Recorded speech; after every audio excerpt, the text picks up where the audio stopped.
radio for the masses. Headline edition, July 8, 1947. The Army Air Forces has announced that a flying disc has been found and is now in the possession of the Army. If the game is rigged, change the game. Game changer. I occasionally think how quickly our differences worldwide would vanish if we were facing an alien threat from outside this world. This is Fade to Black with your host, Jimmy Church, on the Game Changer Radio Network and KGRA, the Global Radio Alliance. I need your help to get to the year 1985. You're listening to Fade to Black with Jimmy Church on the Game Changer Network.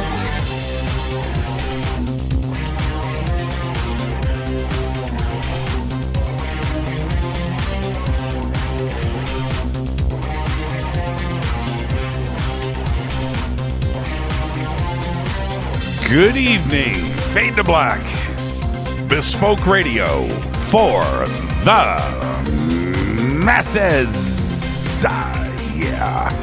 How you doing? Today's Monday, September 13th, 2021.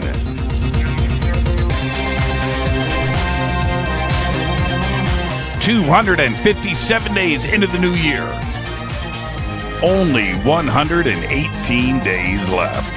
We are live from a bunker somewhere in the middle of nowhere, a total undisclosed location.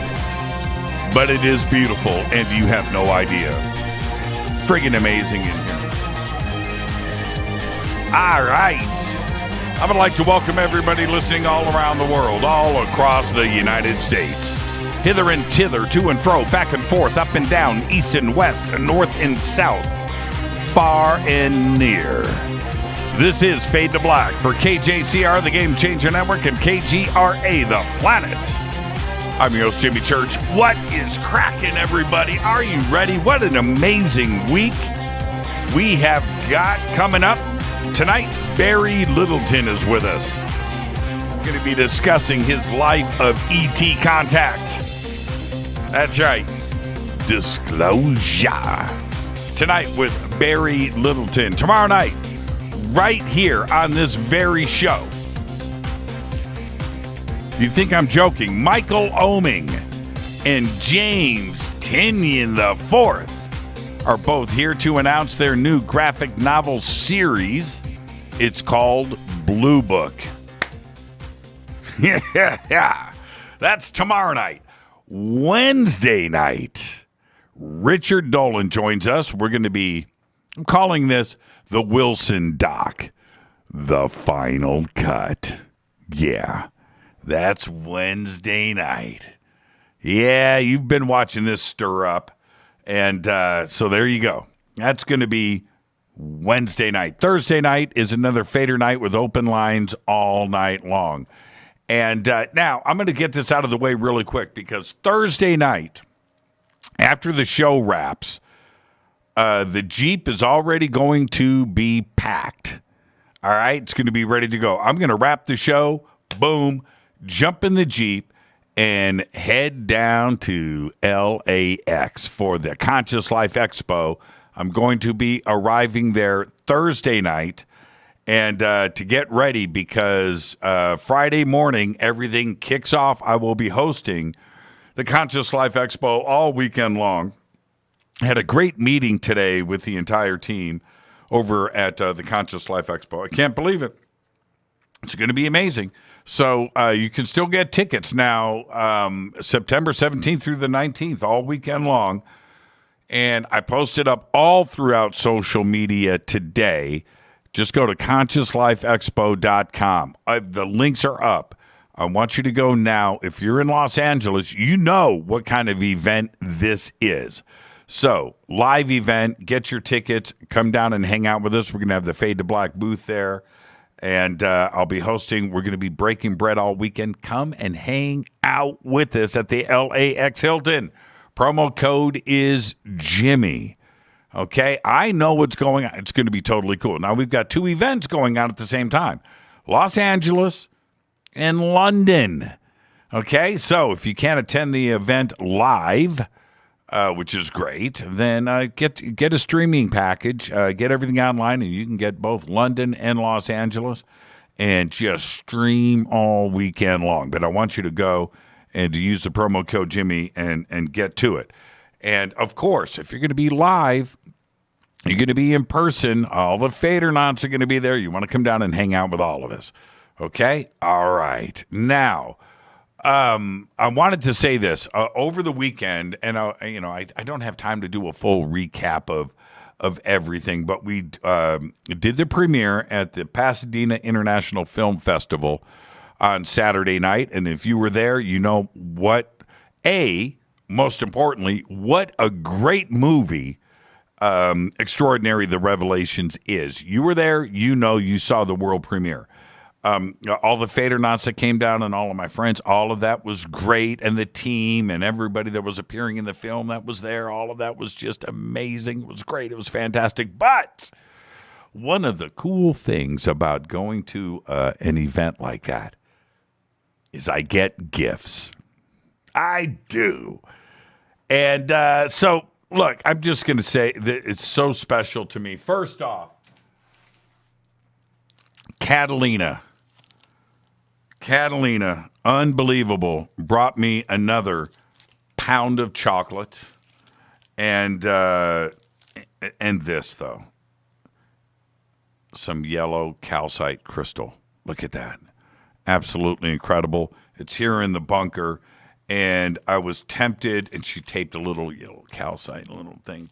I was tempted all weekend to hit this chocolate bar, which is 72% cacao dark chocolate.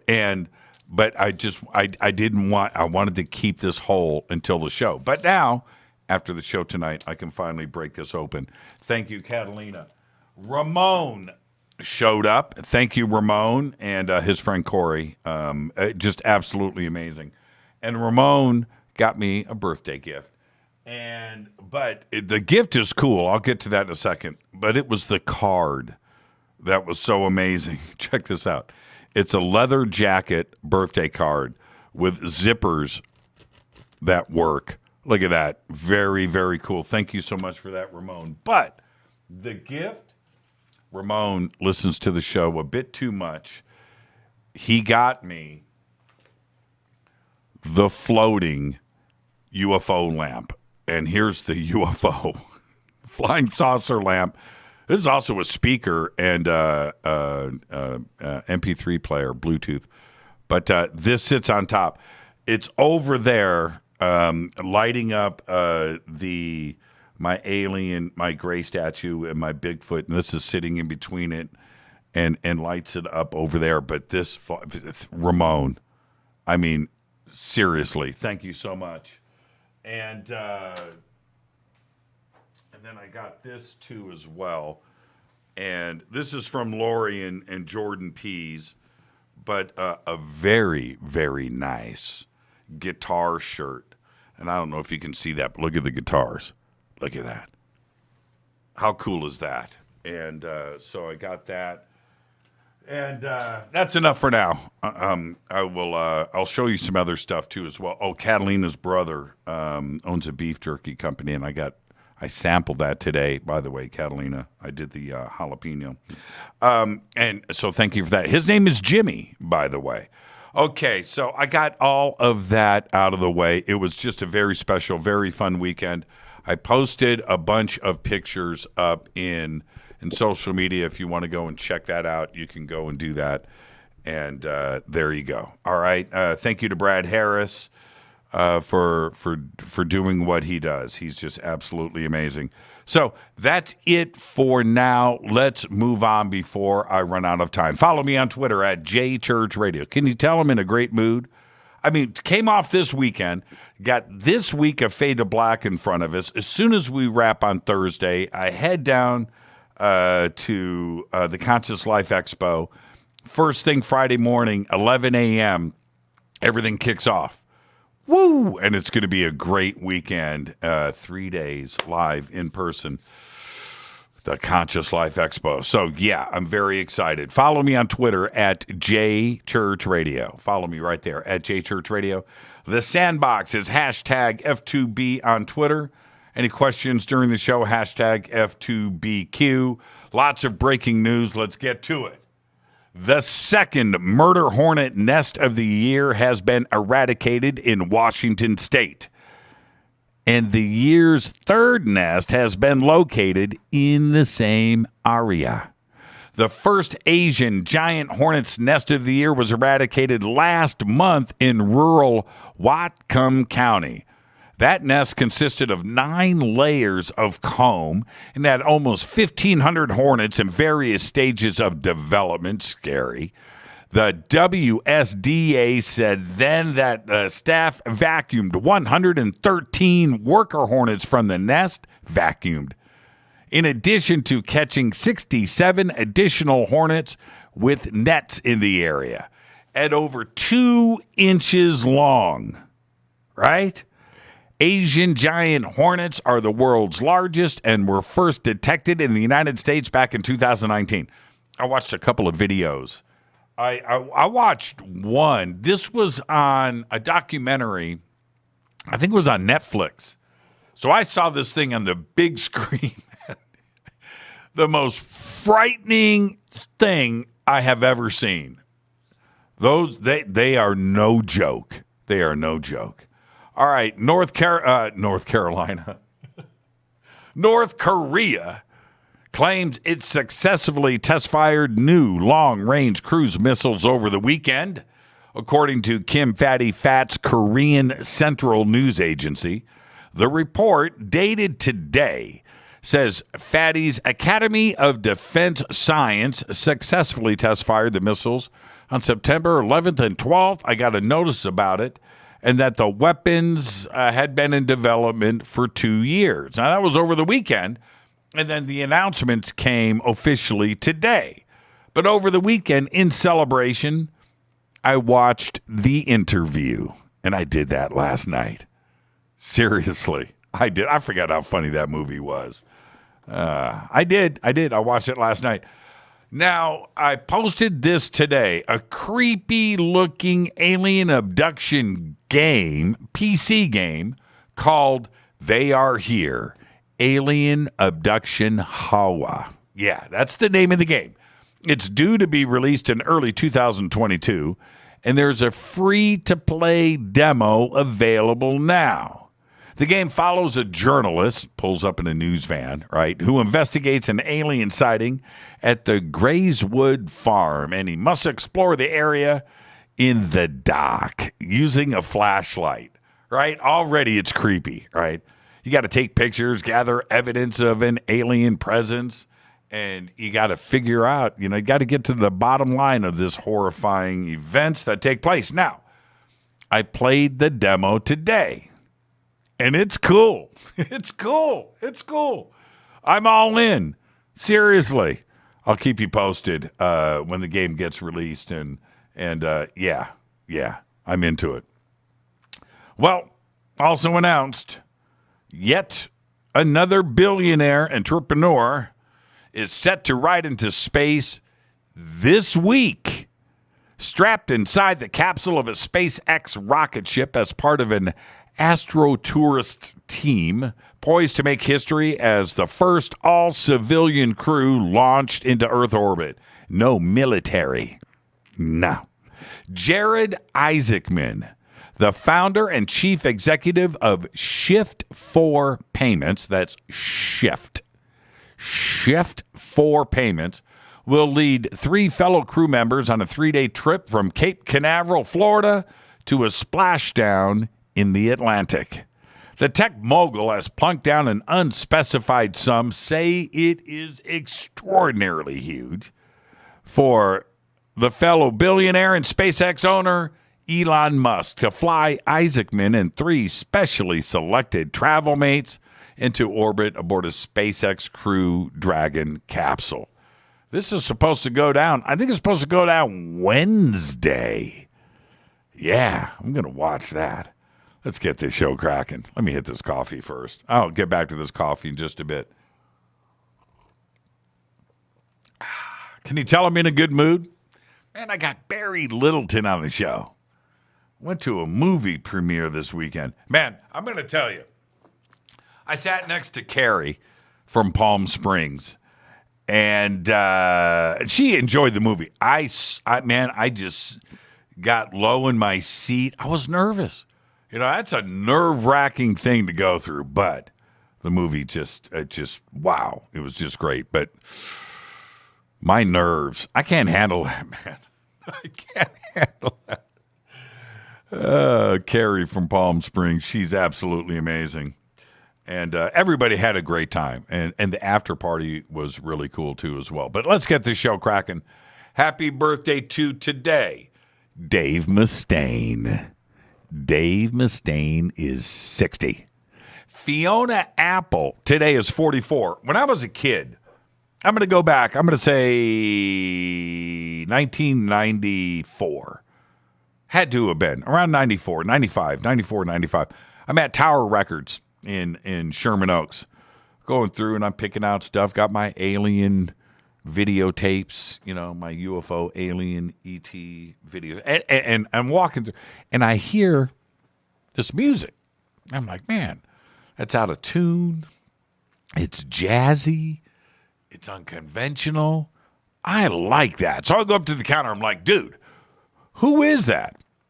Oh, that's this new girl. She's amazing. Her name is Fiona Apple. Where can I get the CD? He's like, oh, you can get it right here. Here it is. I said, ring me up. Bought me some Fiona Apple that day. Yeah. David Clayton Thomas. Today is 80. Of course, the singer for Frontman, Blood, Sweat, and Tears. You've made me so very happy. Spinning Wheel. And When I Die. God Bless the Child. Love me some David Clayton Thomas. 80 years old. Chicago's Peter Cetera today is 77. Don Was of Was Not Was today is 69. Vinny Appice, drumming great. Black Sabbath, Dio. Black Sabbath, Dio. Today is 64. And Tim the Ripper Owens today, 54 years old. Our dead guy's birthday today is, moment of silence, please, for the one and only Craig McGregor. 1949 to 2018, died at the age of 68. Craig was the bassist for Foghat, joining the band in 1976 and played on one of the greatest rock albums of all time, Foghat Live. That's right. Just Want to Make Love to You, Honey Hush, Slow Ride. Think about that. Those bass lines. That was Craig McGregor. In 2015, he was diagnosed with stage 4 lung cancer. Although he was still officially a member of Foghat, he did not perform live with them after August of 2015. Craig died of lung cancer at his home in Pennsylvania on February 9th, 2018. At the age of 68. On this day in history, Tupac Shakur dies of gunshot wounds suffered in that Las Vegas drive-by shooting 6 days before at a stoplight on Las Vegas Boulevard. I think it was Las Vegas Boulevard and Flamingo. Fader fact. All right. I'm a victim of this. I'm a victim. I do it. I do. What if, right? Americans spend around $72 billion a year in lottery tickets, with the chances of winning being less likely than getting attacked by a shark, being killed by a vending machine, being elected president, being struck by lightning, coming down with the plague, or being killed by a falling coconut. And that is your Fader fact. Tonight, very special guest, Barry Littleton. He is back, one of my favorite people on this planet. We're going to talk about his life of ET contact. We're going to get an update. I want his thoughts on everything UFO, UAP, ET, disclosure, because Barry Littleton is the man. So he's with us tonight. Tomorrow night, Michael Oeming is here, and James Tinian IV are here to announce their new graphic novel, Blue Book. They posted up free ways to check it out right now. You can go and read it and check it out right now. Blue Book. Okay, so that's all up in social media. In Twitter, when you see my little, what do you call that? The picture of me, profile pic, that's Michael Oeming. That's how, he's an artist. And then Wednesday night, Richard Dolan is here. We're going to be talking about, well, I've called this Wilson Doc, the final cut. That's Wednesday night. Looking forward to that. Richard's always great when he is here. Thursday night is another Fader night with open lines all night long. All right, let me hit this River Moon coffee.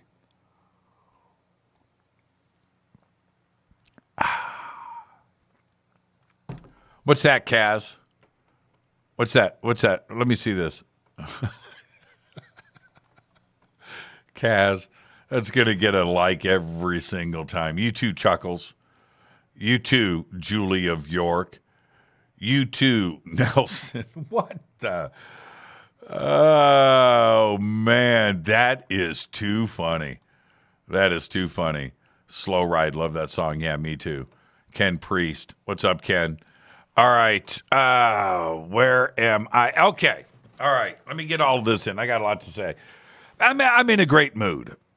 I spent a lot of time, but Catalina and Lori and Ramon and Jordan and everybody that brought me those, man, just thank you. It's just so cool. I was walking around with bags. I got to go to the car. I got to drop some stuff off. That's cool. All right. Rivermoonwellness.com. Fade to Black blend. I like my coffee, Doc. Yeah. So, here are 3 thoughts. Stay with me. The Loch Ness Monster, Bigfoot, flying saucers. 3. Now that I've got you thinking a little bit, I'm sure you're asking yourself, you're like, so Jimmy, what's up?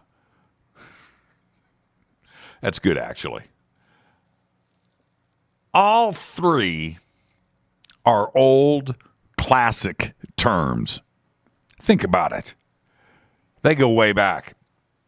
Which means that although we are thinking and talking about them right now, in the now, they have been discussed and debated in just about every circle you can imagine, from fringe to the hard sciences, for decades. So, out of those 3, the Loch Ness Monster, Bigfoot, and flying saucers, which one do you think that the hard sciences have no problem with? Think about it. Okay? You've made your choice. But now I'll tell you. The Loch Ness Monster. That's right. The Loch Ness Monster. For us, our community, I know we would probably choose flying saucers first, maybe Bigfoot. For me, I'd pop straight off with anything E.T. I've had too many experiences with those guys, but many years ago, there was a poll conducted within the academic community about this. And I'm not going to go into the details, but it was like 80% said that they supported the likelihood of the Loch Ness Monster being real over Bigfoot or flying saucers. And the overall reason for this was that the Loch Ness Monster represented an unknown species of an aquatic reptile, fish, or mammal, and that these are discovered all the time and that there was no way of knowing what still is to be found in the waters of our planet. And they were pretty much okay with it. Seriously. Here is the strange thing about this. Out of all 3, it's the Loch Ness Monster that has proven to be so elusive as time has gone by. Loch Ness, although large, isn't that big. That's right. You have a very defined search area, right? And you would have thought that if there was something lurking in those depths, they would have found it by now. But think about it. Not that there isn't something down there, but you've got a pretty good starting point to go and get things done, right? Bigfoot, on the other hand, has no set boundaries, and the search area is, well, pretty much every continent on the planet. And, that's a little different from Loch Ness, which is, if you think about it, the search for ET and flying saucers is even bigger, right? That, you have Bigfoot, all of the land on the planet, but flying saucers and ET, you've got all of the land, all of the water, all of the skies to space and beyond. That's a big search area. Well, if you think about it, that would make Bigfoot and flying saucers more of a challenge. But it has proven to be the exact opposite. Today, the search is on for UFOs, UAPs, and ET, flying saucers. Things are seen every single day and night. And it's the same for Bigfoot. Not only is the search on, but the evidence is mounting. And we're getting closer and closer to real answers. So, what would happen if the same poll was presented throughout academia today? Honestly, it's funny, isn't it? How times change. But I could see that same 80% that had no issues with the Loch Ness Monster saying that they have no issues with ET or even Bigfoot as being part of our reality. Another part of that old poll was this. The academics said that the Loch Ness Monster wouldn't freak people out. All kinds of sea monsters exist that we don't know about, and we're pretty much okay with it. But Bigfoot or flying saucers would be too much for the world to accept. And sure, that may have been true 50 years ago when that poll made its rounds, but today, it's clearly not the case. And here's another reality. If you ask those universities what they would want to pour their researchers resources into today for research, they would jump at the chance to find life in the universe. Or if we're being visited by ET, there's just too much evidence today supporting it, so they'll go chase it. And yeah, it's the same thing for Bigfoot. But if you asked a university today to fund a research expedition to Loch Ness, I think you would get a big, nah, we'll pass.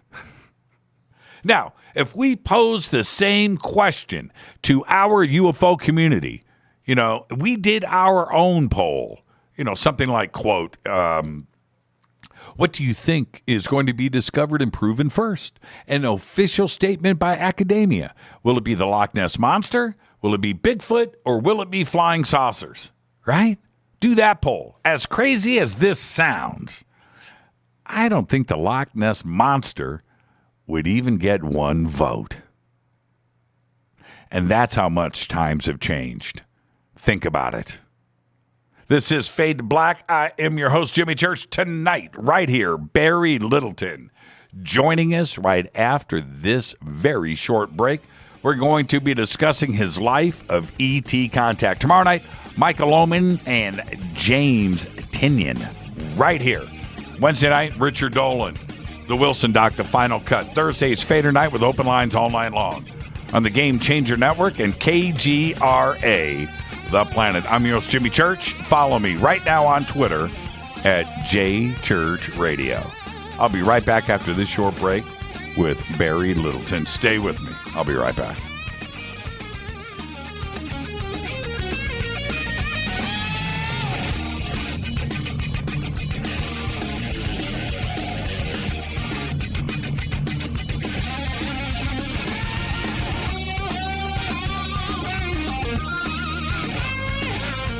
This is Nicole Church, daughter of you-know-who, and you're listening to Fade to Black on JimmyChurchRadio.com and the Game Changer Network. You're listening to Jimmy Church, Fade to Black. Fade to Black will now pause for alien identification. The station that talks the net. KGRA Radio. Introducing the Game Changer blend from Rivermoon Coffee that delivers a customized blend made specifically for the Fadernauts. If the game is rigged, change the game. It's a bolder cup with some bite. Game Changer is the coffee of choice for those that prefer an organic dark roast that is slightly lighter and milder, but it's still dark. With wild notes of pecans and chocolate with a rich, balanced, full-bodied cup that is roasted to perfection for a great coffee to start your day, as an after-dinner coffee or anywhere in between. Artisan, small batch roasted to perfection. USDA certified organic, all Rivermoon coffee is freshly roasted and packaged in the USA. Just go to rivermooncoffee.com or click on the banners over on our site and use the promo code F2B Blend for 15% off of your order today. rivermooncoffee.com. This is the only way forward. This is Fade to Black. Make contact. KGRAradio.com. This is Jimmy Church of Fade to Black, and you can get our podcast for just $2 per month. All you have to do is click on the podcast banner over at jimmychurchradio.com. Hi, folks. It's troubling times, and fear is pushing emotions, which in turn pushes health the wrong direction. Do you ever get an ache because life is uneasy? Try Life Change Tea at getthetea.com. Life Change Tea works on your digestive tract, helping to move food through quicker and comfortably so your health is spot on. Life Change Tea may not help with world issues, but it will help with your digestive issues. A glass a day helps keep the intruders away. So, change your life today. Log on to getthetea.com. That's getthetea.com. If your health game is off, get on by ordering Life Change Tea. Getthetea.com. And while you're on our site, look around at the great non-GMO organic supplements. And if you're a sales shopper, go to our specials page and see what's for you.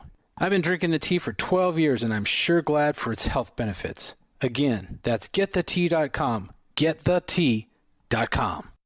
The tea that makes you go. Fadernauts, when you think about the future of our country and where we're headed, do you wonder about the food supply? I do. Disruptions in the food supply chain could be disastrous, and they usually occur with little warning. That's why the smartest thing you can do today is to stockpile emergency food, water, and other essentials. I personally recommend My Patriot Supply. They're the nation's largest emergency preparedness company, serving millions of customers for more than a decade. In fact, they're the only source my family trusts for our preparedness plan. You should too. Right now, save 20% off a full 4-week supply of delicious meals that provide 2,000 calories a day. Saving 20% helps too, doesn't it? Especially now. So go to preparewithjimmy.com and get ready. That's preparewithjimmy.com. There's no time to lose. Do it now. 9 out of 10 geneticists agree. Fade to Black is not your father's radio show on the Game Changer Radio Network and KGRA, the planet. Hi, this is Rob Reiner from Anvil, and you're listening to JimmyChurchRadio.com. What's up? I'm Chris. What up? This is Kyle Matthew. You're listening to Jimmy Church Radio.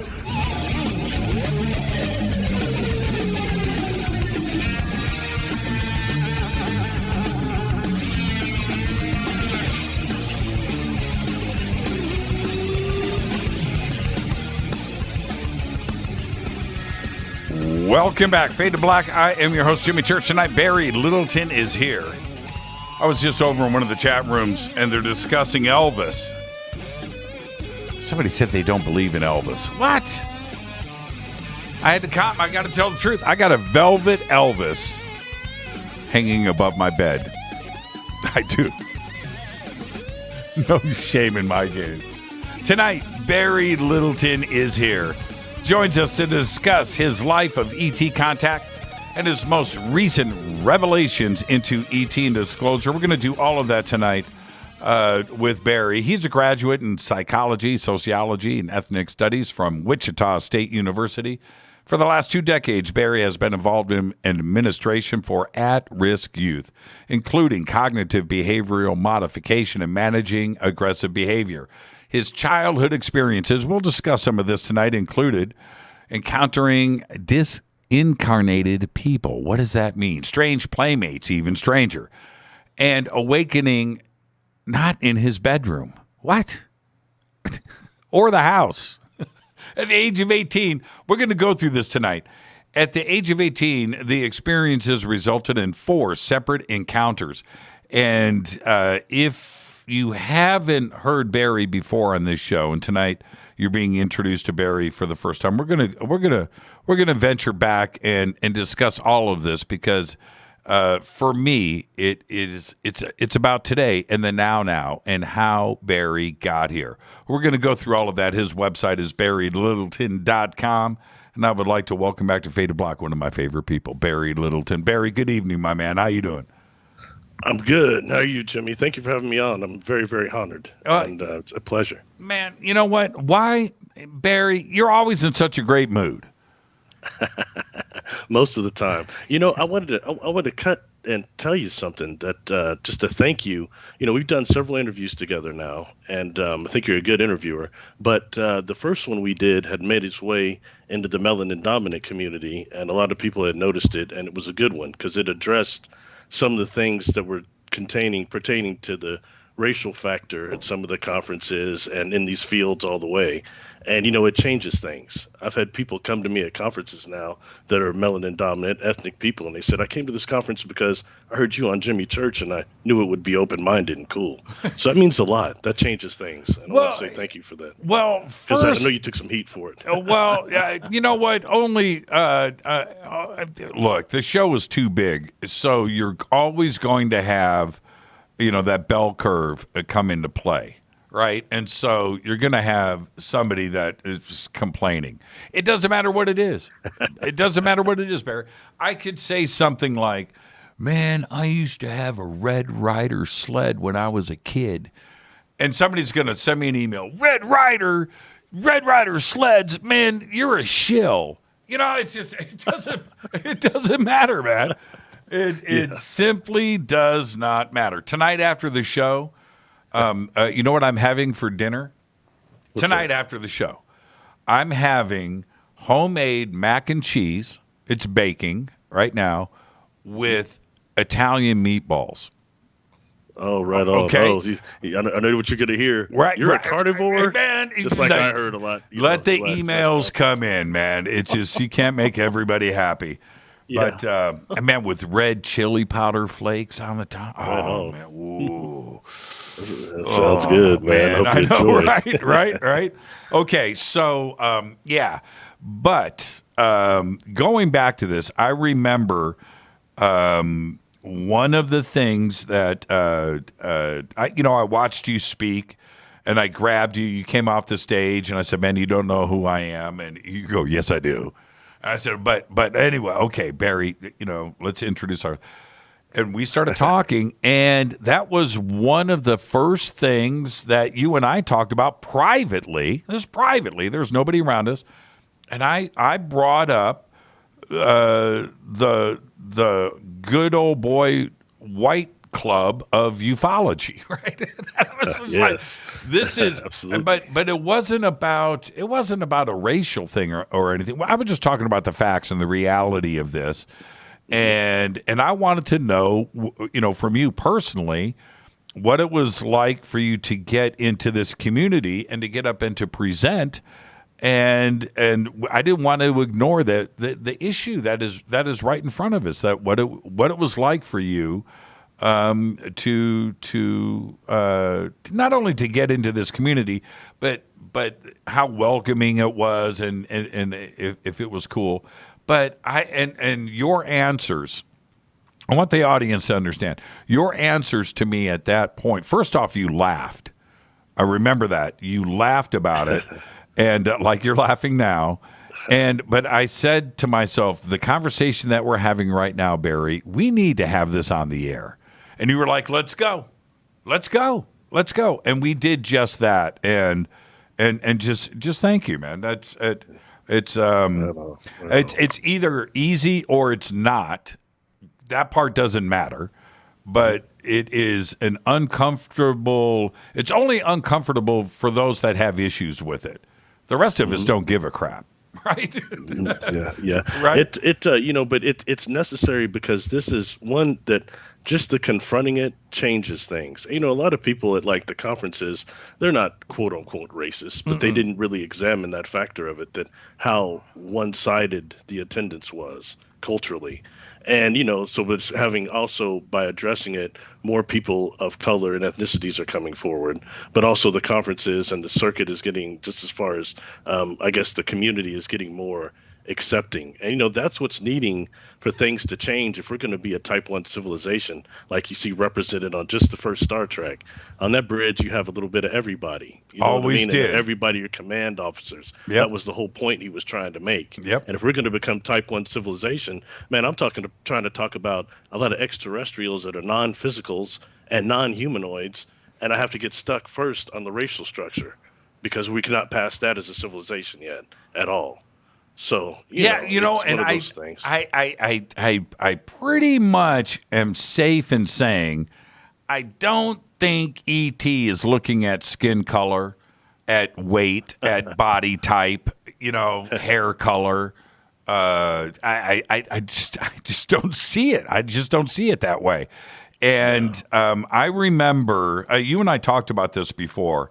And then immediately we're going to change gears and go backwards. But I remember me telling you, the guy that I started this show with, his name's Hilton Palm.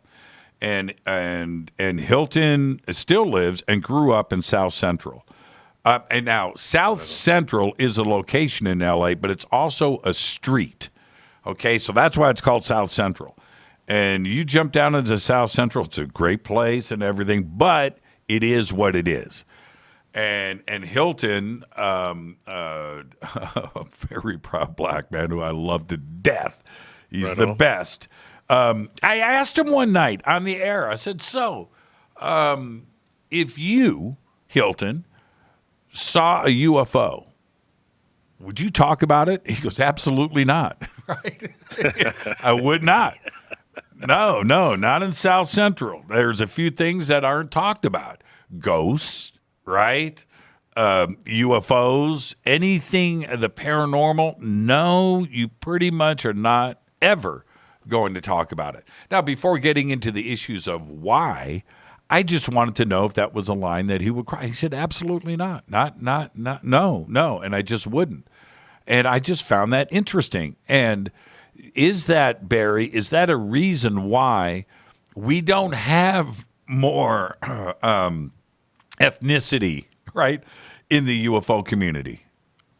Yeah, well, one is the caricatures that we see, which are always one culture that is very unwelcoming for anyone that is ethnic or melanin dominant. That's problem number one. Right. And problem number two is the indoctrination of religions that are not even native to half of us, and that is created. Everything we're dealing with here is demon, and that goes past even racial things to just religion in general. What you're dealing with any type of extraterrestrial, or you're having any type of contact, you're dealing with demon, just no matter what.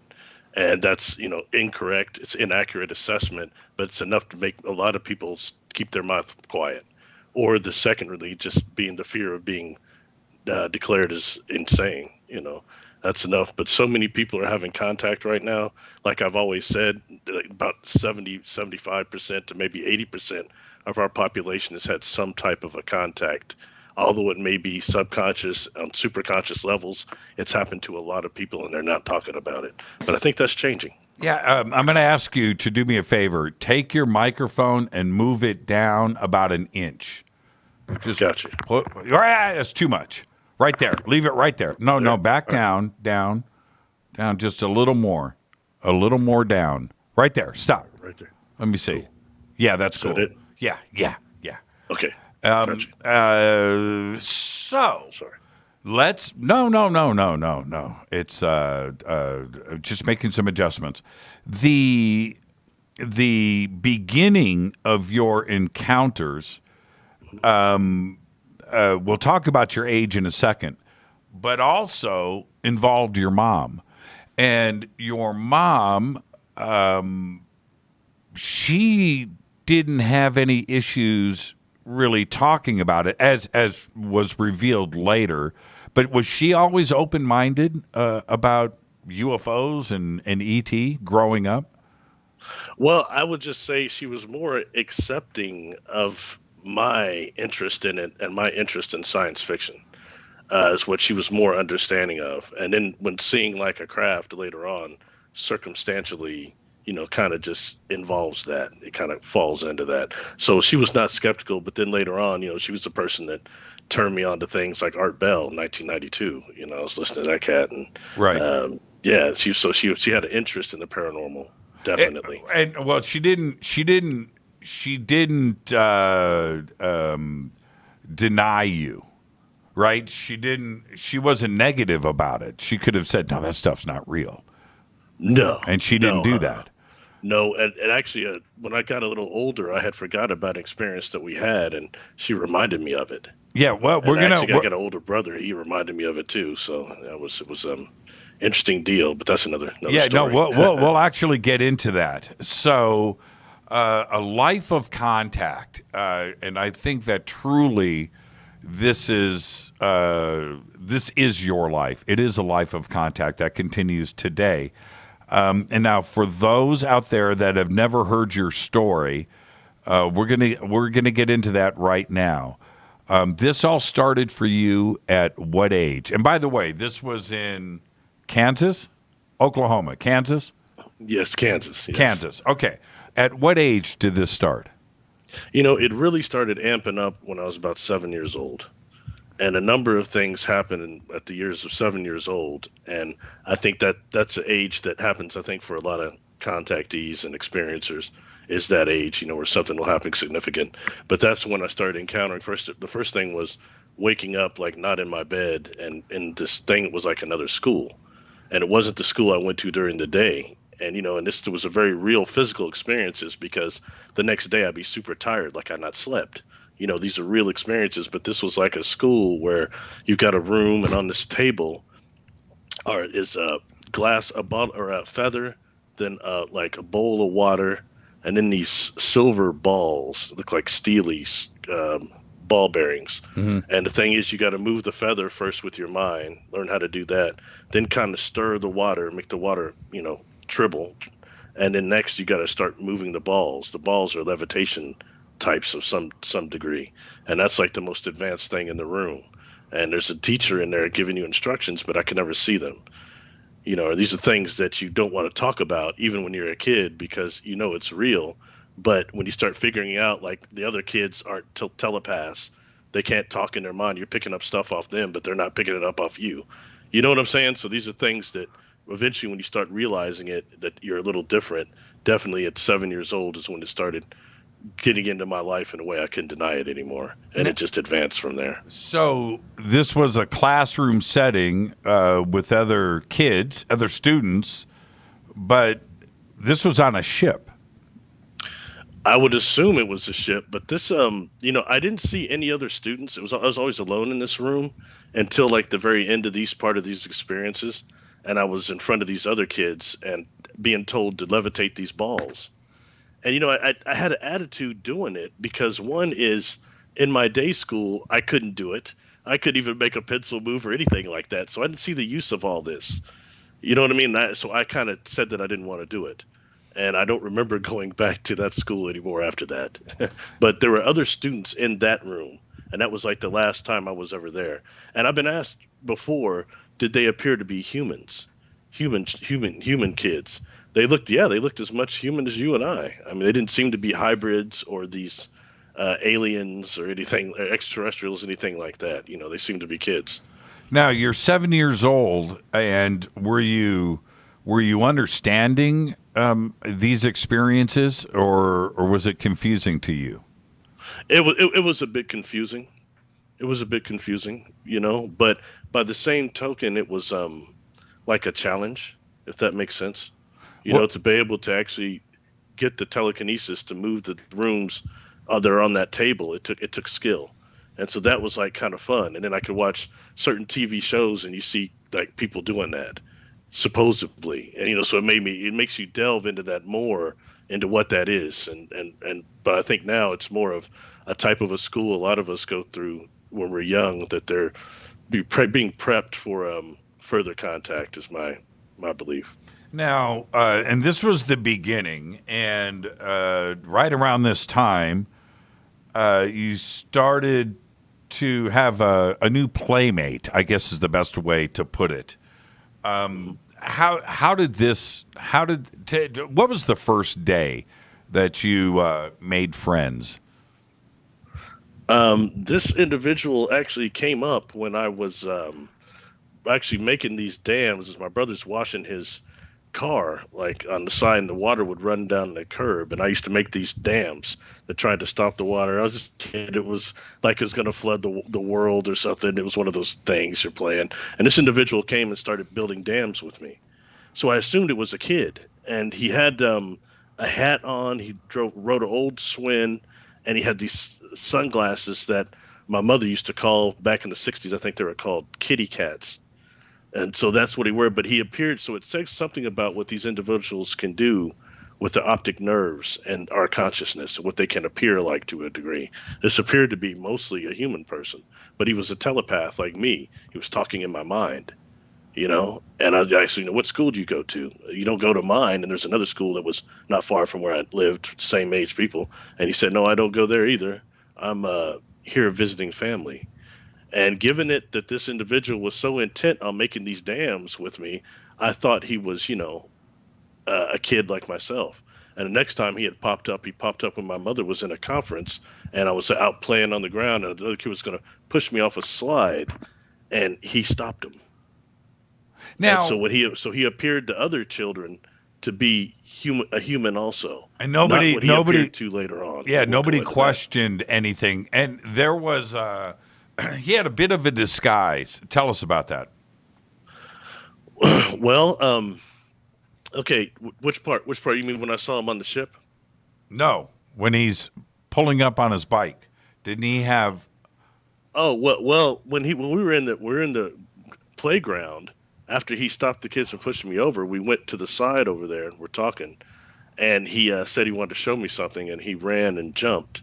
And before he did that, he had on this backpack, and it looked like these wings came out from underneath the backpack.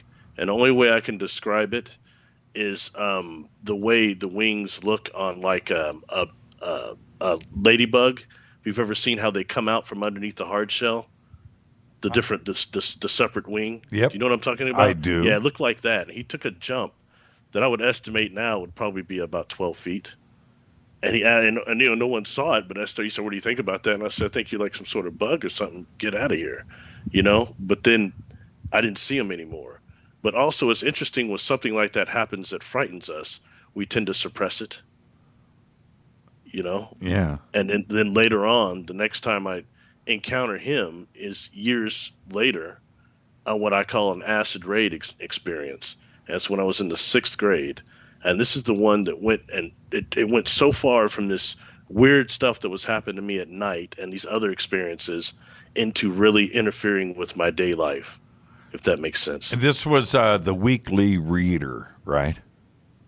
The Scholastic News. Yes, Scholastic News. Yeah. Man, that was my favorite day of the week when that thing came in, man. Yeah, what that was a situation where I had woke up one night, and I'm on board this craft. And this is a different type of experience. This one is this craft is like a window. It's not a window, it's a screen. And there's like in the other room behind it is a big generator that I think now is also a brain of the craft as well. But in the front is they're like these deck plates, and floating above it near the screen is this insectoid humanoid being, and it looks much like a grasshopper, and it's got on a very authority like uniform, a scientific uniform is what it looks like to me. And it felt very ancient. And immediately when I'm encountering this and on the screen of this ship, and I've got all this on my YouTube channel, I've even got illustrations of it. So in this window are there are 2 other ships. They're large UFOs. Each one of them looked a little different, but they appear to be sucking up like clouds or something underneath their belly. And by the same token, it's some type of a mountain pass, like I had not seen. You know what I mean? It's like a snow cascade. And he's telling me in my mind, I'm getting this information saying that the acid rain is very bad for your planet. And we're trying to help with it, but we're having problems with it also. And I never even heard the term acid rain before. And this is when I get through, ask this individual, because I recognize this as the same individual I had played with. But he does not look like he looked on the playground. He does not look exactly like when he was around me, helping me build these dams. That's why I say it says something about what these beings do with us through the optic nerves and through the conscious, through that way. So this way he appeared, and he felt ancient to me, like a scientist, very ancient. And that's how that happened. When I'm asking where this individual's from, the first things when you're in the presence of a non-human, I mean, seriously, your first thing is a bit of nervousness that goes on despite this high frequency they have. But I'm asking, where are you from and what do you want? Right. He tells me about the acid rain and he says, you won't understand. But at that age, I already thought I was kind of heavy because I watched Star Trek, Doctor Who. I was, lay it on me. Right. And he tells me 900 million light years out beyond the exo-space-time continuum. And he's right. I didn't know what that meant. So he says, yeah, so since you don't understand, focus on the third and fourth planets outside of Pluto. And then I start thinking back to him, and he's answering my questions before I can formulate them. That's a little disconcerting also, but he's telling me that those are jumping off bases for our solar system. They have problems with the density, and I'm worried about, because they hadn't even found, I think, Pluto's moon at this point. So I wonder if he's lying. But fast forward, I'm in my 30s sitting in my office and I'm reading about trans-Neptunian objects that are the extra Kuiper belt outside of Pluto. And there are objects out there that are almost planetoids. So, it's things just that change that confirm that. Anyway, cutting that down real quick. In class, after this experience, all right, without going too much more into that, and about a week later in class, I'm selected to read the Scholastic News. One of us always had to read like the main article, torture at that age. But this one was about the Statue of Liberty, and the Statue of Liberty was on the cover because they were repainting it and parts of it were shut down due to them having to repaint it due to the oxidation caused by acid rain. There it was right there in writing. So that's yeah. Yeah. And I mean, at that age, we got to take a break right here, but at that age, that's got to be like a holy smokes, holy crap kind of moment. Like, wait a minute here. We were just talking. This was just happening, and now it's here. That's totally cool. Our guest tonight, Barry Littleton. I'm your host, Jimmy Church. This is Fade to Black. More with Barry after this short break. Stay with us.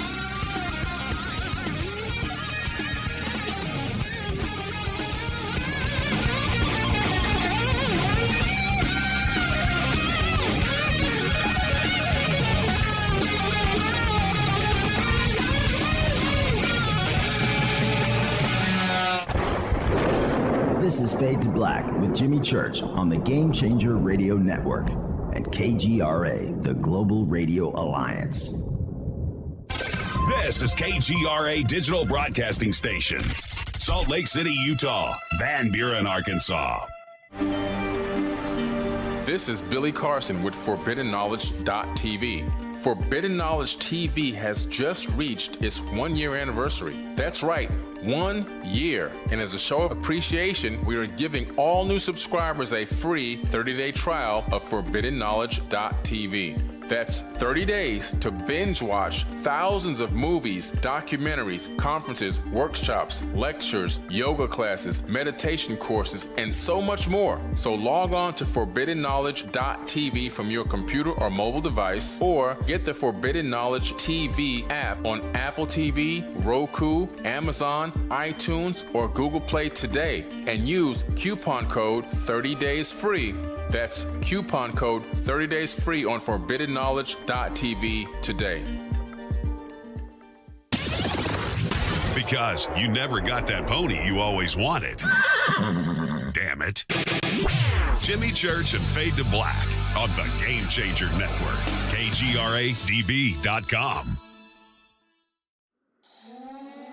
Listen, I know, and you know, that you've always wanted your first crystal skull. Or maybe you're a collector just like me, but you just don't know where to go to find the real thing.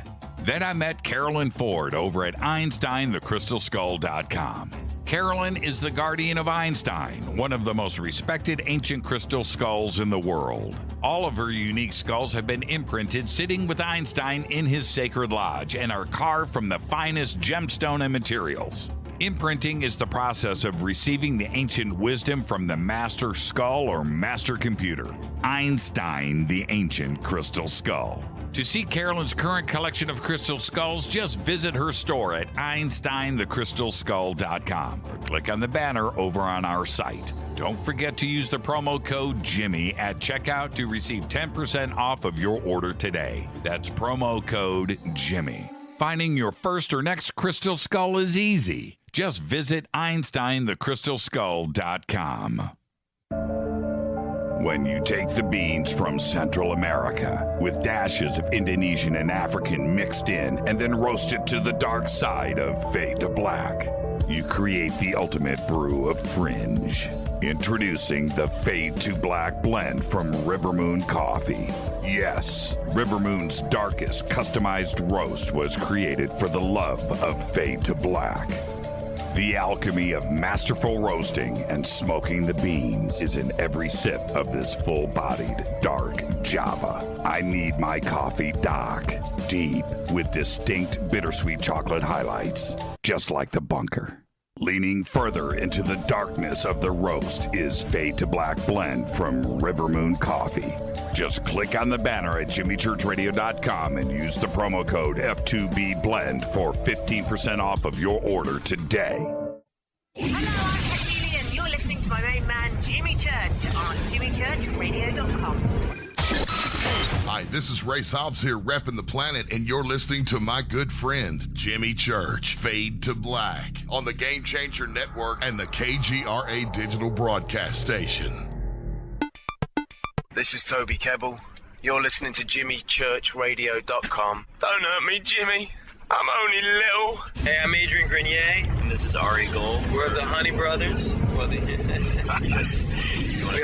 Honey Brothers. Hey, I'm Adrian Grenier. And I'm Ari Gold. We're the Honey Brothers. And you're listening to Jimmy Church. The Revolution. This is Jimmy Church of Fade to Black, and you can become an official Fadernaut by just going to our membership section at jimmychurchradio.com. Hello, this is Serena Wright Taylor from Conscious Life Expo, and you're listening to Fade to Black with Jimmy Church, who holds the Lucky Pony record for the best astrological chart since 1963. True story. This is Micah Hanks of the Gralien Report, and you're listening to Jimmy Church on Fade to Black, across the globe on the Game Changer Radio Network and the one and only KGRA Radio, The Planet.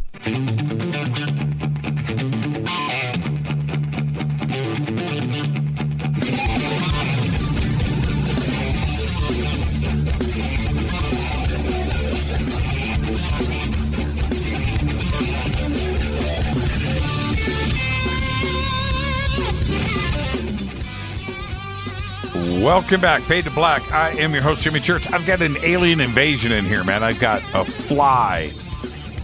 I don't know. I have no idea how or what, but he is being a pest. Our guest tonight, the one and only Barry Littleton. And Barry, a little bit of a recap right before the break. We're talking about this acid rain situation, because the reveal came to you, and then I always say the Weekly Reader, the Scholastic News, and those were man, I gotta fly, man, and he's like bugging me. And this is live on camera, right? And people are gonna be, and so anyway, that's what's going on. If you see me freaking out, it's a fly. I got a fly in here.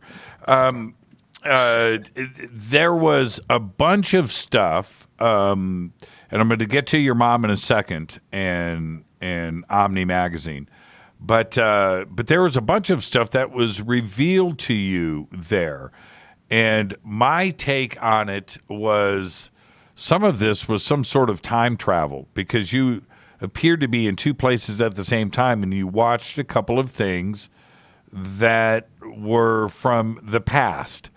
But you're at a very young age, so let's actually talk about that moment of you observing yourself, because your mom comes into play here too as well, and the shopping mall. And I know this is all complex to everybody, but it's amazing. So let's actually bounce forward to the moment of you looking at yourself walking on the street. It was a situation where I had seen this UFO with my mother when I was a kid, right around the age of 7, 8, and she had gotten me a toy for my birthday that was called, back then, it was called a Stretch Armstrong, and I had gotten that. And if you the first night I pulled it, it started leaking this red stuff, and she said it was like nuclear goo, so she wanted to take it back and trade it. And so we're walking outside at this mall, outside mall. At least you walk from one store to the other outside, and we see this UFO. And the thing that's interesting about it is, as time went on, I got a really good memory, but I just kind of forgot about this. And one day I'm about in my early 30s, and I went over to her house for lunch because she said there's some stuff I need to get. She's going to throw away, and it was some Omni magazine. For years I ordered that because in the middle they had a thing called the antimatter section. It was all about UFOs and contact experiences. So I would always read that. Sorry, you gonna say something? No, I said I loved Antimatter. Yeah, it is a great magazine. It was a great magazine. But I was looking through one of them, and it's got a bunch of different UFOs on like 2 pages in there. And she walks by, and my mom walks by, and she points to one of them. She goes, "Oh, that looks a lot like the one you and I saw." And I turned to look at her, what? And then she said, "You remember that UFO we saw?" And then I could remember everything else about the experience. The Stretch Armstrong, all that I could remember, but I couldn't remember the UFO. I had to really kind of get some more information so it would trigger the memory. And her saying, even you, Mr. Star Trek memory, you can't remember seeing that? And, I knew immediately that only happens when the star beings are involved. When whoever they are, when I've been involved with them, is the only time I'm missing any time or missing memories. I shouldn't be able to remember everything else except for just that. So I, did what people say you're never supposed to do, and that's went and got a real hypnotic regression to see. I wanted to see the ship more and see exactly what happened and why I couldn't remember, and then that's when that showed that I was actually on this craft. And it says a lot when these individuals can bilocate you instantly. And I'm looking at it's these 3 Nordic people, okay? And they're one standing by a wall, and he like waves his hand, and this suddenly turns into like a screen. But more than that, it's like almost I can fall through it. It's going almost down to where my feet would be, and I can see down there my mother and I. And I'm looking down at the Stretch Armstrong, really not as much as this thing. My mind was somewhere else, But point being that I believe that these were time travelers. The reason why I say that is because this craft on the outside had windows on it. And when I got into adult onset experiences, what I call them, And the craft I was on board there never had windows of any type because they're organic. So I think that's a time ship where you're dealing with a type of historians that are dealing more with the timelines and what I was viewing us, but I think that's also a perfect way to record time in a way like I think some people talk about something called the chronovisor. Mm-hmm. I think it's similar to that as far as technology wise. And, I had to eat some crow on it a little bit because, I cracked a little bit on the Nordics and the Fabio thing and the Kevin Sorbo, Christy Brinkley thing. I cracked on that a little, all right? But I didn't realize I had actually experienced these cats, these Nordics. And more than that, one of them gave me something in a separate experience. The same gentleman that was on this craft gave me a rock at an antique shop about, I don't know, maybe a couple months later. But, I couldn't remember that part of the experience. But when I got older, I realized that's who this individual was that gave me this rock. So I actually see that does show you that these individuals like him, I call them charters. And every 7 years, they seem to come around for a lot of us that are lifetime experiencers. And when I say that, you meet one of these individuals in somewhere like a airport or a bus station or a library, a bookstore, and somebody that comes up out of the crowd and says something really heavy to you, and it influences you and it changes your consciousness. And all of a sudden, they just go back into the crowd. You don't know where they came from. But I call these type of individuals, these beings, charters, because they appear to be humanoid-like, but if you can feel energy, they have an energy that pushes you. And the only way I can describe them is a way to me that they feel like they might be people from the future. What are we like in 1,000 years if we don't destroy ourselves? So that's my take on that. And I think since I spoke about that, I probably got more responses on the charters and people that have experienced something like that I could shake a stick at. So, and the when you saw yourself walking up the street, that was with your mom too, right? Walking up the street, no, that's actually when we're looking down. We were in that mall. I could see her and I standing down. That's there. what I'm saying. It was you could see you and your mom down below. And how accurate was that? I mean, did it make you feel like they were videotaping you? Was it that? Were they observing you, or were they just showing you this moment in time when you and your mom observed them? It seemed like they were more showing and making sure that I was aware of their presence. And as a craft, I would say they were observing me and recording me. That's what it appeared to be at that point in time. And it was definitely some type of a contact. But, I would meet that individual again when he gave me this rock. But I couldn't put it all together, not at that point. I had to just get older and really try to focus on my experiences and what they were. Because, sometimes it's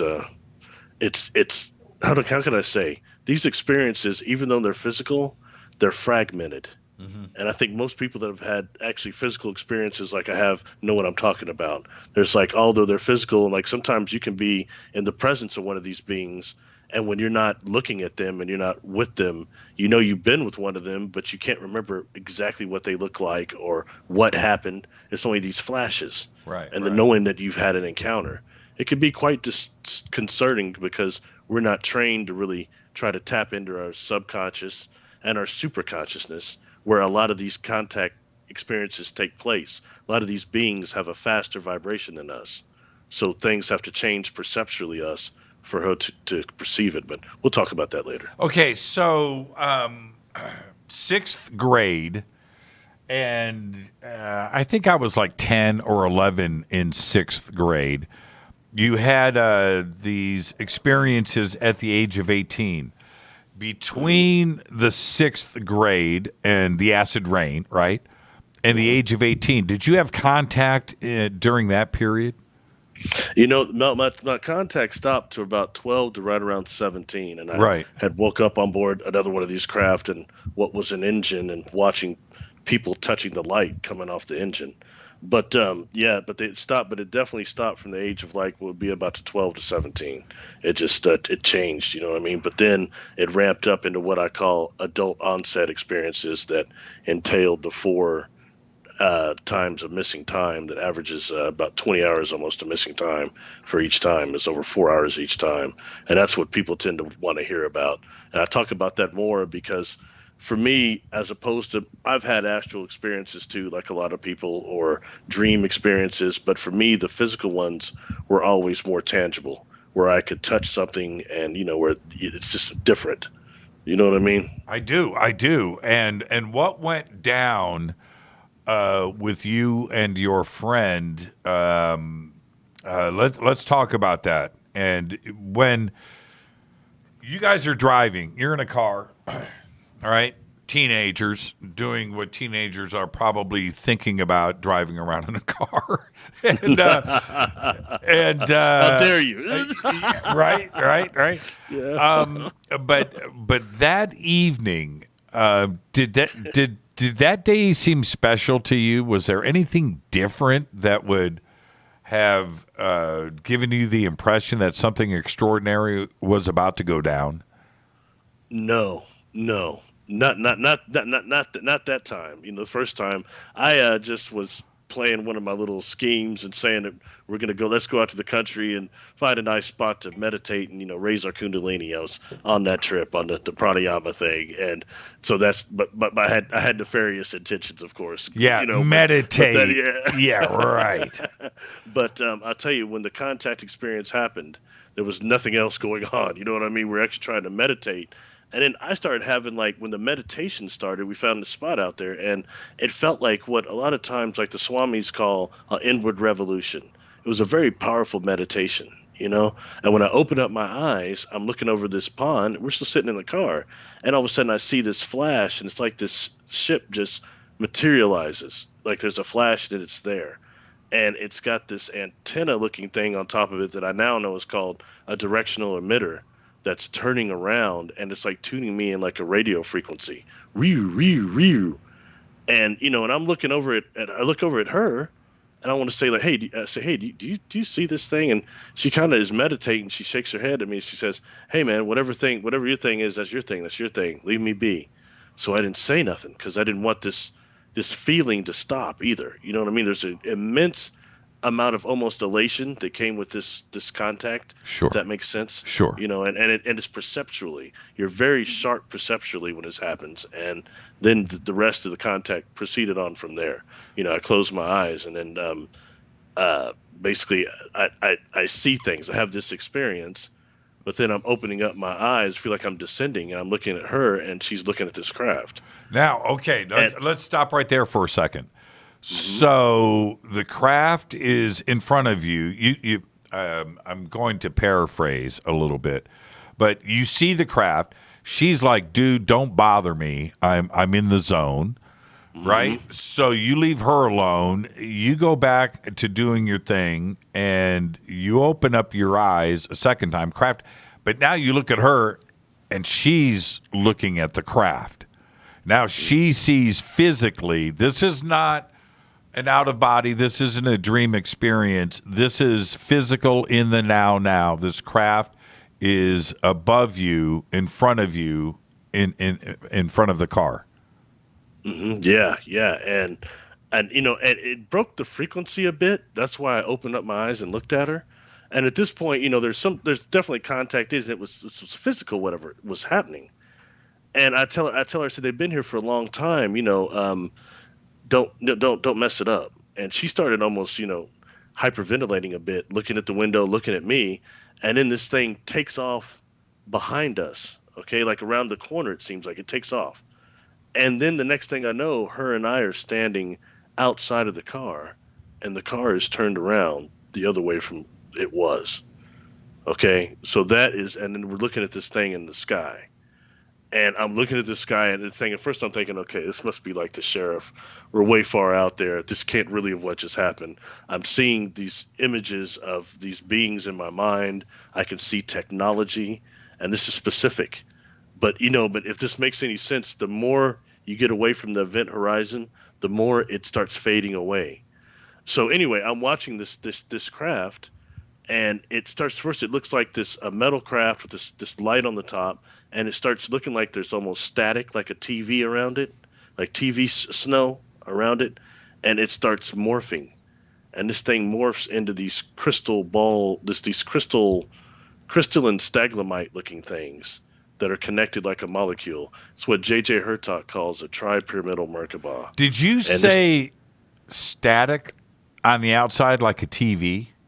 It kind of looked like that, yeah. Before it morphed, it kind of looked like there was like the static from the snow of it, like you see that snow on the TV. It kind of looked like that was going around it. I saw. Barry, we got to stop for a second. Okay. I saw the same thing about a month and a half ago. Now, this is very interesting. We've talked about this a lot. I don't remember us discussing static, but I need to stop you right there. The audience has already heard this 2 or 3 times on this show. You have not. But, and I'm going to do this very briefly, but this is what I saw. It's about a month and a half ago.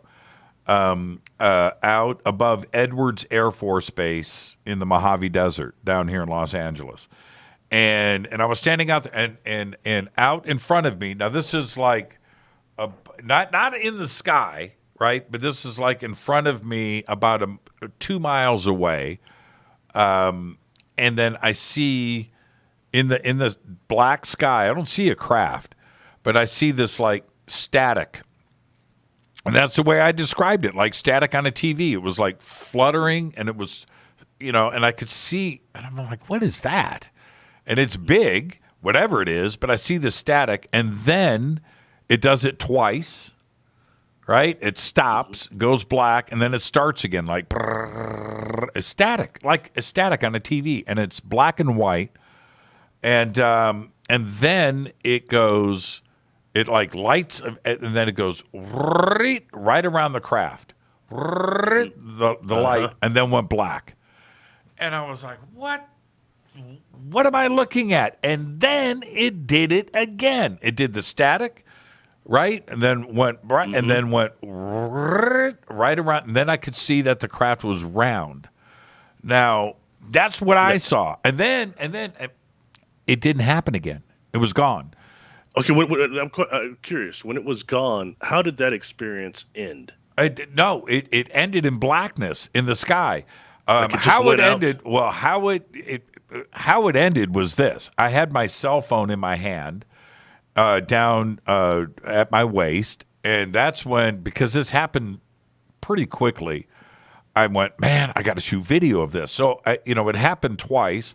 So I thought it was going to happen. I get my phone ready for video, and I'm standing there, and I stood there for 30 minutes.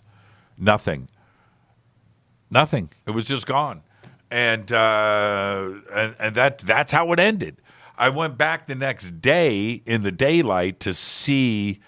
I was thinking something was on a pole, maybe, right? On a pole, and there was something round on top of the pole, and I was going to go back and see like a radar tower, a radio tower with a round thing on the top to warn aircraft. I don't know. But I was trying to rationalize it. But I went back the next day and there was nothing there, and that's when I tripped out. When I drove away that night, I was like, nah, that had to be. No, that was just something at the airport there at Edwards. That's what I was convincing myself of. Went back the next day, and there was nothing there. So that's how it went away. It was just black sky, black night. When these craft actually change their frequency and jump into one of these quote unquote, it's interesting we're going here anyway, because that's where my experiences have taken me, into what really black holes are and wormholes and portals really are. But before they make a frequency jump, they jump through one of those, they create something called the quantum hologram. There can either be, you can see 2 of them there, or just one of them, or you'll see that static also. Like an example of what I saw, this experience. First of all, let me say, when I saw this thing morph like that in the sky, it was very hard to accept it, okay? And trying to find a reference for what I saw was nearly impossible. So these things push our perception to the boundaries. But what I actually saw, I can tell you now, Because one of the things since I came forward, I've had a couple of scientists that took interest, real scientists took interest in my experiences. One of them especially being Dr. Rudy Shields. So I talked to this man about some of his theories, and it helped enlighten me because he's a scientist. He's not an experiencer, so it could rationalize and give me some of the things mathematically and different things about my experiences that even forced me to widen my own parameters. But now I know that what I was actually experiencing was, in this case, a craft that is going into other universes. It has accesses to other universes. And what it does is has a pattern of unfoldment to match what it's going to, the universe it's going to, the destination. Okay. So in which case could be something different than the spin that our universe is based on, to something like the square or the cubicle or crystalline, all sorts of different ways that you have these other universes at different shapes. But that's what I was seeing. And when I had described this to him and he started saying this to me, both of these guys, I couldn't accept it for. I said, no, it's another galaxy thing they're coming from. They said, man, mathematically, what you're saying doesn't hold up. What you're explaining, what you're saying is a different universe. Even when I tell you what that insectoid told me about where he was from, that would be technically it's another universe. Just hard to accept, when dealing with the contact experience. It means we have to expand the parameters even more. I was already going extragalactic. Now I got to go universal. Are you kidding me? Right. It's big enough for me to try to think about, and now you want to push it to stupid numbers and stupid size. What do you think? We've got about a minute before the break. This static part of this, what does that represent? I think it's part of the morphing process. When they're morphing to go into one of these makos, as they're called, actually one of these wormholes. So I think it's like actually when they're about to change their form, or it can also be a type of an anti-gravity discharge around the skin of the craft. There are these black boxes in these craft, and a lot of times these black boxes I think are ways of containing pure like orgone energy, pure power energy, pure fuel energy, and these things as well with these cubes. Right. So what you're seeing also in a wake, they're also used to release an anti-gravity field around the skin of the craft. That's the way it's explained to me by the beings. One of the things, these functions, these black cubes are. So you might be seeing the releasing of that anti-gravity field around the craft that's causing the same static-looking distortion as you would see when it starts morphing. I couldn't, my brain, I had no idea what I was seeing. I the really fact you did. say it went black means it probably went into another dimension, and that's why it faded out the way it did. It was gone, and I was trying to remember. I'm looking at the black sky, right?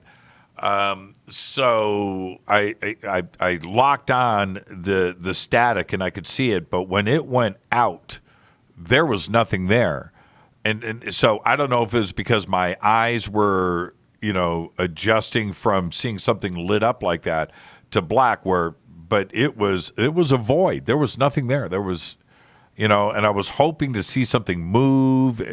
I'm thinking all kinds of things. It's a blimp. It's this. It's and I was trying to think, but it didn't move. It was right there. And anyway, let's take our break. We've got a lot more to cover tonight. Our guest is the one and only Barry Littleton. When we come back, we're going to jump into the black cube. We've been talking about black cubes a lot on this show. What are they? We're going to follow up with that when we come back. This is Fade to Black. I'm your host, Jimmy Church. Stay with us.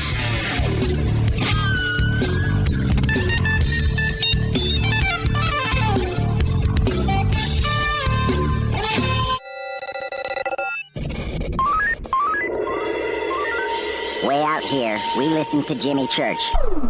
You're listening to Fade to Black. Always on the edge of the hottest alternative talk. Jimmy Church with Fade to Black. KGRARadio.com. ¿Qué tal, mis amigos? Yo soy Mario Carson, el tiburón, y los invito para que escuchen a mi buen amigo Jimmy Church Radio. ¡Claro que sí! Do you want to be an official Fadernaut? Of course you do. This is Jimmy Church of Fade to Black. Just go to our membership section at jimmychurchradio.com.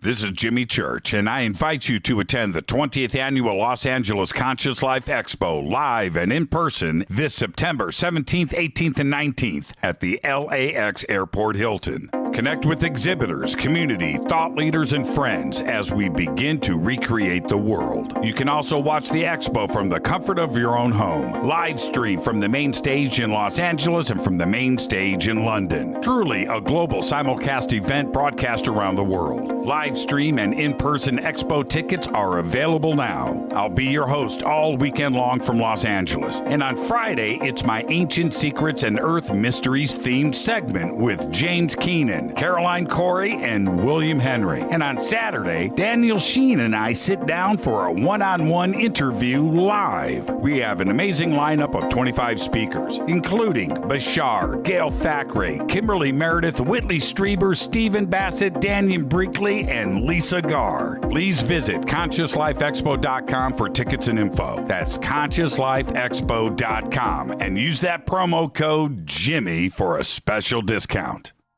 Badernauts. When you think about the future of our country and where we're headed, do you wonder about the food supply? I do. Disruptions in the food supply chain could be disastrous, and they usually occur with little warning. That's why the smartest thing you can do today is to stockpile emergency food, water, and other essentials. I personally recommend My Patriot Supply. They're the nation's largest emergency preparedness company, serving millions of customers for more than a decade. In fact, they're the only source my family trusts for our preparedness plan. You should too. Right now, save 20% off a full 4-week supply of delicious meals that provide 2,000 calories a day. Saving 20% helps too, doesn't it? Especially now. So go to preparewithjimmy.com and get ready. That's preparewithjimmy.com. There's no time to lose. Do it now. So, you love talk radio? Then you'll love TalkStreamLive.com. TalkStream Live is always on, 24/7 with the best streaming talk shows. Find your favorite talkers and discover some new ones. It's free, readily available online or on mobile with any smartphone or tablet. Finding your favorite talk shows all in one place has gotten a whole lot easier. Just go to TalkStreamLive.com. Be sure to download the free apps from Google Play or the iTunes App Store. You listen to us, and we listen to you. And so does the CIA. KGRARadio.com. You are listening to Fade to Black with Jimmy Church on the Game Changer Network. Oi, oi, I'm Reese Evans. You're listening to Jimmy Church. This is Revolution. The revolution will not be televised. The revolution is on radio. Ciao.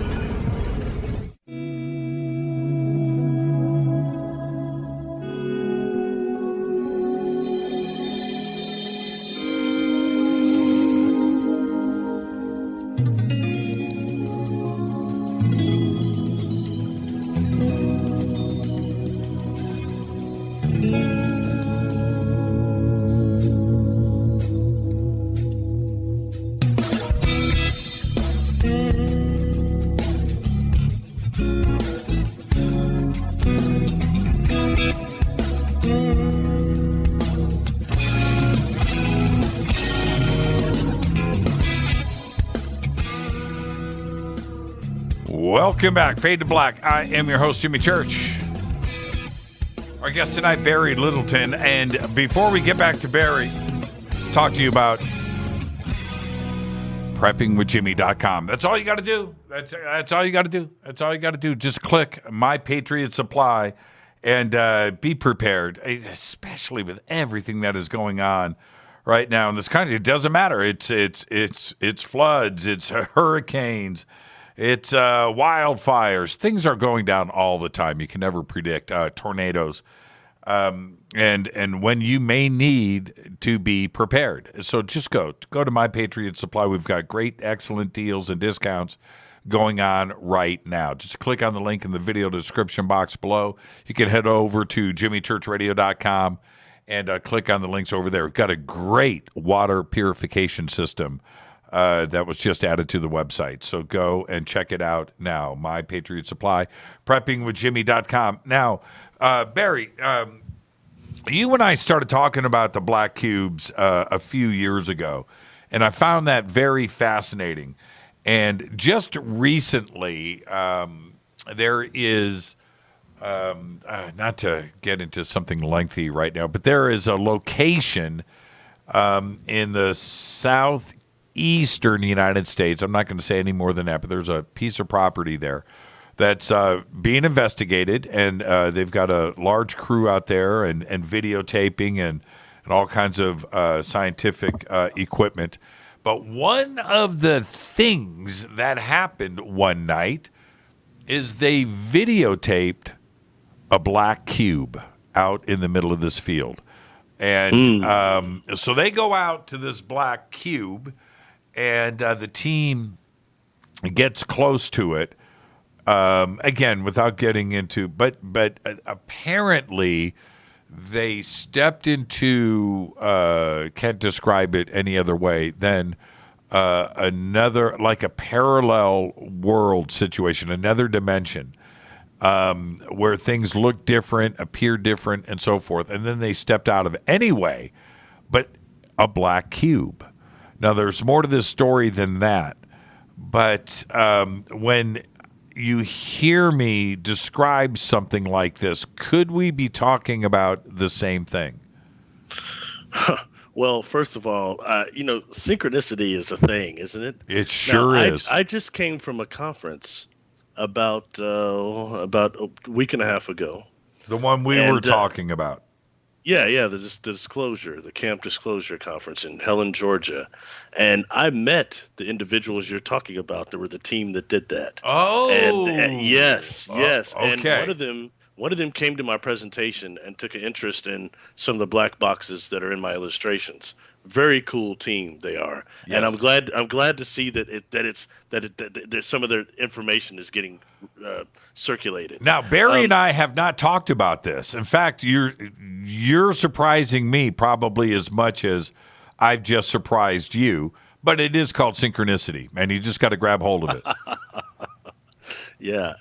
They showed me a couple of films too. Yes. That were like E.T. or Greys running around behind after orbs and these lights beaming them down. I mean, it was very impressive. I mean, super, super impressive. Yes. And they're kind of hanging low, I guess. I can't blame them, but they've got some killer information. They do. My goodness. Yes. So they're a team of paranormal investigators that are on site, as well as remote viewers. Yes. So you've got two things going on there with great equipment too. So I give them a lot of props. Now let's get back to this black cube. Okay, so I just brought it up. They brought it up. Could it be the same thing? Well, here's two things. Okay, because there's two things I know that they do. At least the craft I've been on board. One is they're used to pull, let's say we've got a craft over water, as many people have seen. Sometimes you've got that black box helps pull the orgone, the life energy, out of the water so it can be used for propulsion or for systems, all right? And that's one thing it does. And it also releases, like I said, that anti-gravity field around the craft. That's one function of some of these black boxes. But then you've got another situation where you're doing like some of these craft I've been on board that are coming from another universe. So we have to think of what were they like before they started using a pattern of unfoldment to come into our dimension, into our universe. All right. And what are the shapes that can be used to transfer that type of consciousness, that type of pure energy, like I've shown in some of my pictures, you know what I mean? What shapes can be used. And if that's a shape they're coming from, they might be coming from a universe that's based on the cubicle instead of the spin like ours. Everything in our universe is on the spin, from our DNA to the atom around the proton, the atoms and protons, all the way to galaxies and spherical planets. Everything here is spherical in this universe. So they may be coming from a universe that is cubical, and by the same token, we know that there's been some things about the cube. Its structure itself is able to contain consciousness. And that leads to many people that some experiencers have said that the cubes contain human consciousness and it's a trap. But I don't particularly, that doesn't go along with my experiences with them. But there's two ways they can do that. So when you take that and transfer that over to what this paranormal team is saying, that they walked into this cube and it was a completely different dimension. Yep. That could be a different universe, different dimension, but that's one of the shapes that could be used to transport energy from one universe to another, or from one dimension to another. Another form is something else I've seen on these craft, hexagon, what is also called a buckyball or a fullerene is what our science calls it now. This engine, this brain of this thing, had one of these fullerenes in the middle of it. And that's what it seemed to be generating the power that was creating this light that was generating up this column of this craft. So that's another shape that could be looked at as far as what could be used to carry energy from one dimension or one universe from another to this one. Food for thought, definitely, my friend. Now, your tour, I mean, you were shown the inside of this craft. When you walked through it, I want to talk about, what you saw. But did you meet anybody that wasn't extraterrestrial? Did you see other humans? Not on that craft. The experience I had before that, I had woke up when I saw this engine. Actually, is the one that I call the gyroscopic engine that had this fullerene ball that was the main portion of it. Up above me were these decks, and I saw what looked like people up there. And it's one of those deals where you try to get up there, you want to get up there, and suddenly you're up there and feeling really sick. Something they call temporal aphasia that makes, because the inside and outside of the craft are not in the same dimension, and it makes you very sick. It's like being on a merry-go-round in there. But these people, they were human. They appear to be human, but they were kind of transparent to a degree, and they were walking one at a time over and touching the light that's over this rail that's being generated by this engine or this brain contraption I've described. A couple of those people I've met in my real life now. It's been quite the jolt. But anyway, so that's the one time I saw that. And the reason why I'll say this, I know that they were when they're transparent, it means they're in their dream bodies or their astral bodies, and they weren't getting sick like I was physically. That's about to end this encounter. So I know that's why a lot of people will have those type of experiences. It's a medium that we can meet beings from another dimension, from another universe. How did you end up meeting these other people from the craft out in the real world? One of them was a lady that was a well-known clairvoyant from my city. I was going to meet one out of three ways, and when I meet her, I had seen her. She was one of the people in this crowd. The other individual is a pilot and an engineer who actually wrote a book, but he's a contactee, and he kept wanting to talk to me all the time, and he worked with my father. They contracted together, and he's always talking about UFOs. And he talked to my son, you're insane like him or whatever. So and when I meet this guy, though, he's one of the individuals that I'd seen on this craft. And the other one is someone that's well known in the community, not as much UFOs as free energy. And when I saw her on one of these videos, I was like, wow, we've become friends since then. I said, it's one of the individuals I saw on that craft. Unmistakable. You know what I mean? And one of these individuals can remember the experience. The other one can't. Two of them can, one of them can't. So it's fascinating. That shows something. But how many of us can fully remember our dreams fully cognitively? Did any of them recognize you from the craft? Yeah, two of them. Well, for one of them, it was the sense of familiarity, Right. And one of them, I would think, well, for sure, this individual would remember me, but they can't remember the experience, but you might show, they might remember some things about the engine I have illustrated, or some things about on top of this engine I just described, this gyroscopic, that looks like a fullerene, but on the top of it, this column of light, it goes all the way up, and to this top of this is a huge black box. that it's going up to.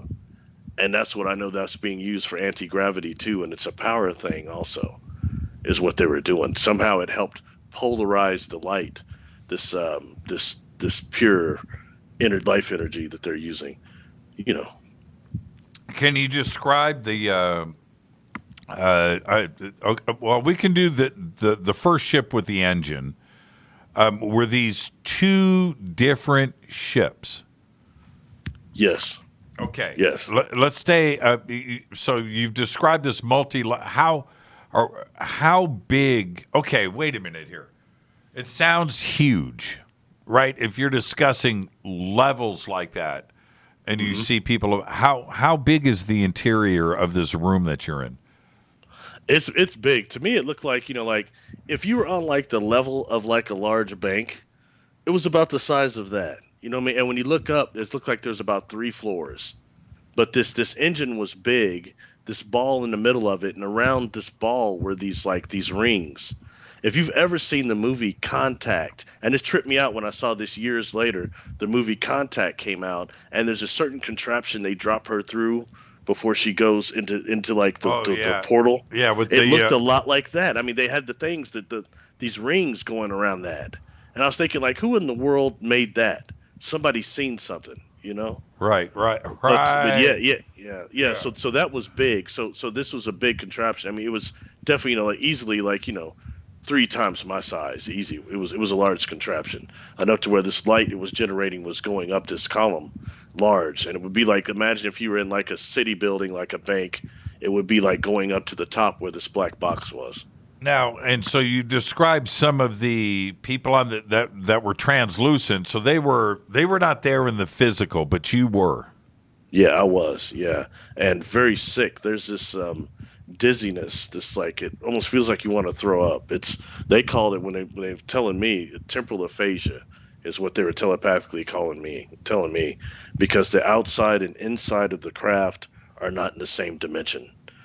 So so for us, for our 3rd dimensional bodies and the vibration and frequency we're at, I think it creates a disturbancy and it makes you sick, you know, definitely. But that's why they're taking people up astrally, because that body doesn't conform to the same physical laws that this one does. Now, what did you see around you? What were the walls like? The floors? Did you smell anything? On that particular craft, the walls to me just look kind of whitish. And they look like they might perhaps be like, I don't want to call it a living metal, but like not as organic as the other craft we talked about.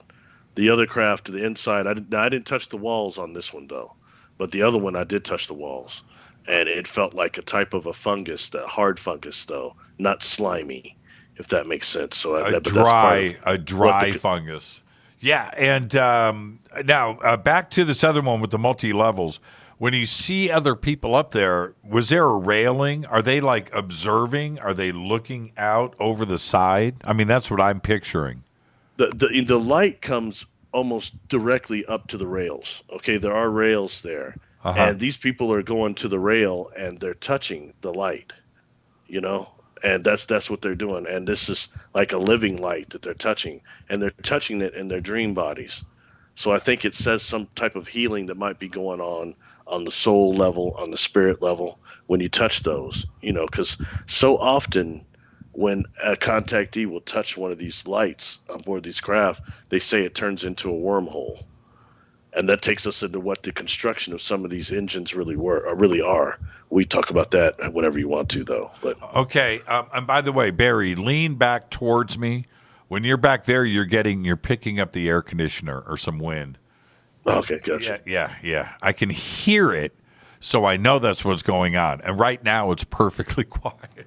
I'm watching. Cool. Barry's doing this. He's got his headset on. He's got his chair back here. And he's just talking to me like that. It's like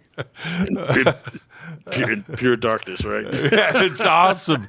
It's awesome to watch this. Now, did you touch the light? No. Why? I was too sick to get over there, and the experience didn't end much longer after me watching these people, because I pretty much blacked out. The transportation transporting you to and from the ship. How did that happen? On that occasion there, I can't tell you how I got back from that one. But the others, it would involve this beam of light. And it's like a blue light. It got me first. It starts off looking golden, then it turns blue, and it would take you in. And it's weird because when you see it, you see the light coming at you from the bottom of the craft when it's up there. It almost looks like a strobe light at first, to a degree, and then it will start pulling you. But it's real interesting because a lot of this technology, when they either are pulling you into a craft or when they bilocate you, like we were talking about earlier, there's a certain amount of unconsciousness that comes with that, and a tendency to want to black out and lose consciousness. And I think it's just a different in frequencies quite a bit. Because, for a long time, like when these experienced so much missing time, and I went through this period where I was like, I'm Mr. Conscious Experiencer, Mr. Physical Experiencer, and I'm not like Travis Walton, those other guys. But the truth was, I was missing so much time, and what I can remember is very fragmented and not very good for the amount of time I was missing. But I was against doing hypnotic regressions or anything like that, listening to what other people are saying in these fields. Oh, that doesn't count. Who the hell are they to say that?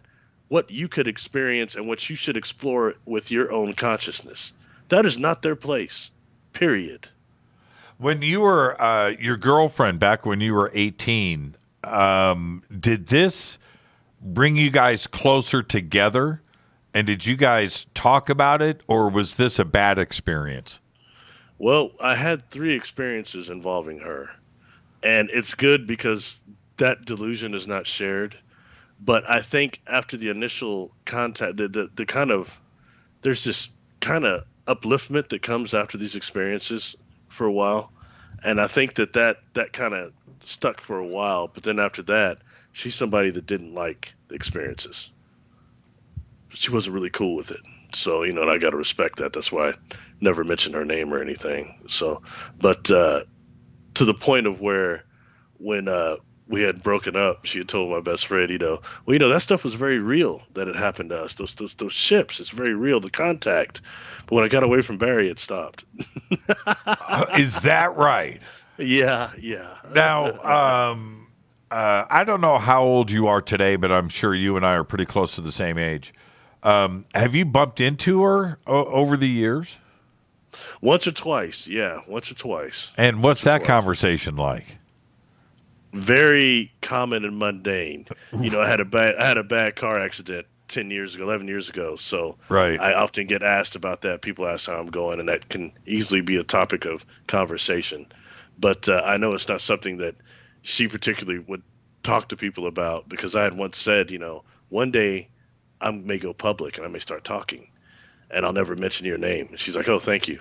But, the truth is, Jimmy, man, that was just talk, man. I probably wasn't really ever going to do it, and then I had this accident and my whole life changed. I had a near-death experience. It changed my life. And the fact I'm cognizant and can remember these experiences and things that happened much earlier in my life prior to that is a real blessing. And the Creator didn't have to hit me in the head again to figure out I'm supposed to go ahead and speak.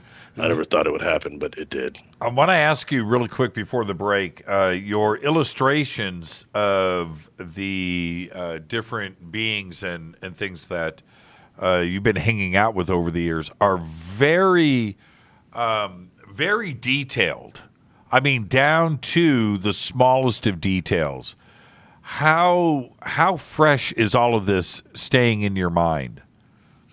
Very much so. And that's one thing that was disconcerting, before any regressions, is these fragmented, these experiences were physical. So they were very fresh. You could see the technology, you could see the beings, but all the information that come through was kind of lost the further I got from event horizon, if that makes sense. So that way, and I was one of those kids, like for me, when we were kids, you would probably wouldn't want to be with me, because I was one of those kids on field trips that was, what's that? What's that? What's that? Especially into the scientific stuff, asking a bunch of questions, very observant of my environment. That's how I was and that's how those felt like to me. Although you're sick and dizzy, it's still like, whoa, you're seeing technology and things that are beyond your normal perception abilities. So now, one last question before the break about the past. When was When was your last contact experience? Was it today? Was it last week? Last year? It would have been. It's different now. They actually bring in. I pick up information now. There's like these communications now that happen as opposed to them always showing up like spaceships now and doing that. So that part of my contact changed when I got a little bit older. But I can't say that I thought I was past all physical experiences until I went out to that Isetti Ranch and I got blasted out there. All sorts of stuff happened to me. So the last time would have been 2019, something like that happened. So this is 2021. So it's been a couple of years since something physical happened, but are you still in communication? Yeah, that comes through all the time. And for me, I can only speak for myself. A lot of times when they want to pass information and open up the communication line, they do it on their time. Sometimes I can try to get them and they don't always respond. You know what I mean? That's just how it's been for me. Just like trying to actually invoke a contact experience. That never worked for me. They come when they want it. And I know that's contrary to what people are very popular. Heck, you and I met at a deal where I had to do one of those sky watches. You know what torture that was, man? For me, when those ships come too close and you start missing hours of time, it changes your life. So sometimes it's watch what you wish for. Right. What? Totally. What's it like when the communication starts to happen? Do you physically feel it? It's a certain vibration that comes with it, and then there'll be images they'll start putting in my mind, like pulling information out of my mind, and they're real good about that. Sometimes it could be something. I've got like a real interesting memory that if I see something from a movie or a TV show just one time, I remember all the lines that the actors used. I remember the scenes, everything. And they'll pull something out of my mind that is a specific scene, and then information will come with it. And it's something that I didn't know before. Like, for example, it takes me to different levels of the contact that I understand more now, when I used to be a little bit more even almost upset when I was younger because I couldn't figure out everything that was happening. What was the real reason? What are these beings interacting with me for? What are they doing with the Earth matrix? What's going on? Even though I was having positive contact experiences, nothing like me happened. Secret space program, it wasn't like that for me at all. Not negative experiences, but still the lack of being able to remember and retain the memories after the event horizon of the experiences was disconcerting, and it makes it hard to think about anything else. Does this communication happen at a specific time of day? Is it normally in the mornings between 3:30 and about 4:45 a.m., sometimes to 5:30. I don't sleep much, but that's definitely the times I'm very active because that information comes in. And are you able to retain it? Do you write it down? Do you have a notepad on the nightstand?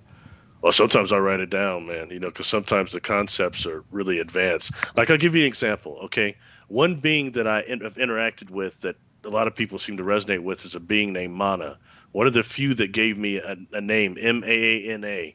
But it looks like this being is tall, but it looks like it had a reverse brain. You probably remember this sketch. I do. Yeah, reverse brain. So the only thing I've seen on Earth that looks like that is brain coral.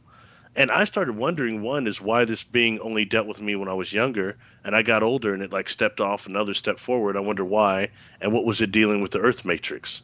And what starts coming through, I wake up, I'm walking around this time in the morning, I'm picking up information about coral bleaching. Jimmy, I know what the heck that was, man. Right, coral bleaching, the bleaching, and I do now. But it starts, that gets us also into what's called supercoral that is resistant to that bleaching. And I'm thinking, is this a species on Earth that gets sentient in the future and goes galactic? Is that what happens? Is that why it's interacting with the Earth? Because, as well as I do, if the coral reef dies, we're in big trouble here. Yeah, that's right. And it's happening right now in front of us. Let's take our break. This is Fade to Black. I'm your host, Jimmy Church. Barry Littleton. Barry, what's your Twitter? Oh gosh, Barry Littleton. I'll have to look at it, man. I still get on there. More with Barry after this short break. We'll be right back. Stay with us.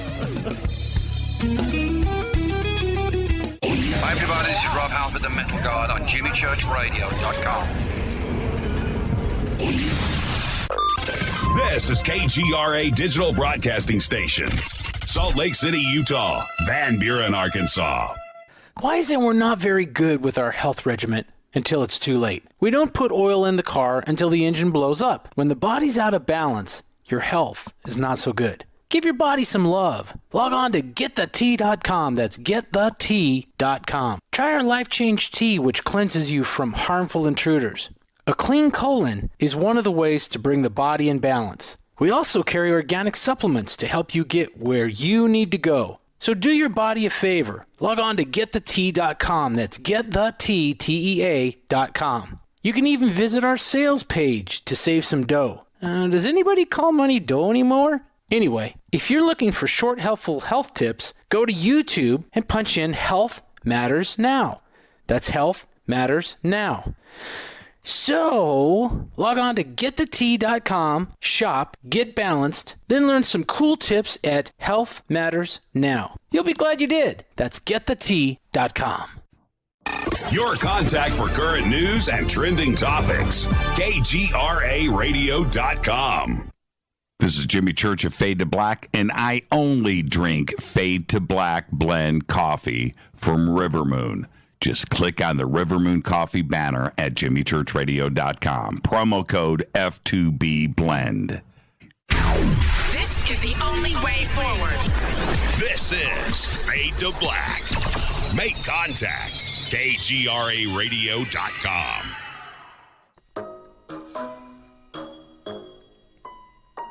When you're in the house for longer periods of time, you can see them flying or running across the floor. Ooh, yuck. They're unhealthy, gross, and disgusting. Bugs. I loathe bugs. We keep a clean home, but occasionally bugs show up. Well, I found something that is tougher than bugs. Orange Guard. On contact, it kills hidden bugs, including ants, roaches, and fleas. Plus, Orange Guard is a residual repellent. All of the ingredients of Orange Guard are on the FDA generally recognized as safe list. Orange Guard may be used around food, humans, and pets.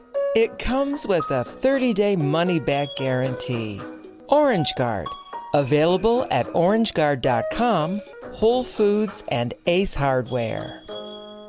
Gold loves chaos, uncertainty, and disarray. History shows us what gold does when people aren't sure about the government, the stock market, their jobs, or their retirement savings. Our national debt is skyrocketing. Gold and other precious metals are a defense measure against inflation and a stock market that might take years to recover. So what can you do right now to protect yourself? Call United Gold Group. We offer gold and other precious metals delivered securely within 72 hours. Are you worried about the stock market? We can also help you set up a real gold or silver IRA or a 401k. Safe and secure. United Gold Group makes gold ownership affordable. Call now and get up to $2,500 in free gold or silver with a qualified IRA. Call 800-753-8534. That's 800-753-8534 or visit unitedgoldgroup.com.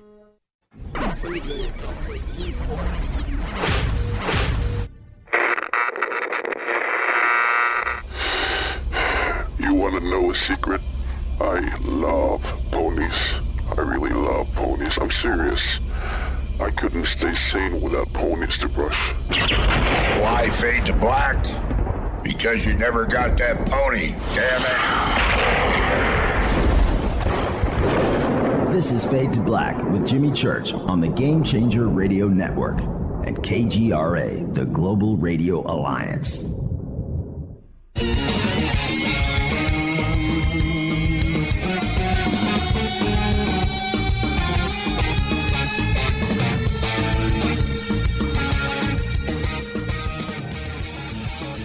All right, welcome back. Fade to Black. I am your host, Jimmy Church. Tonight, Barry Littleton is with us. I want to remind everybody what's going on this week. Tomorrow night, big show 2.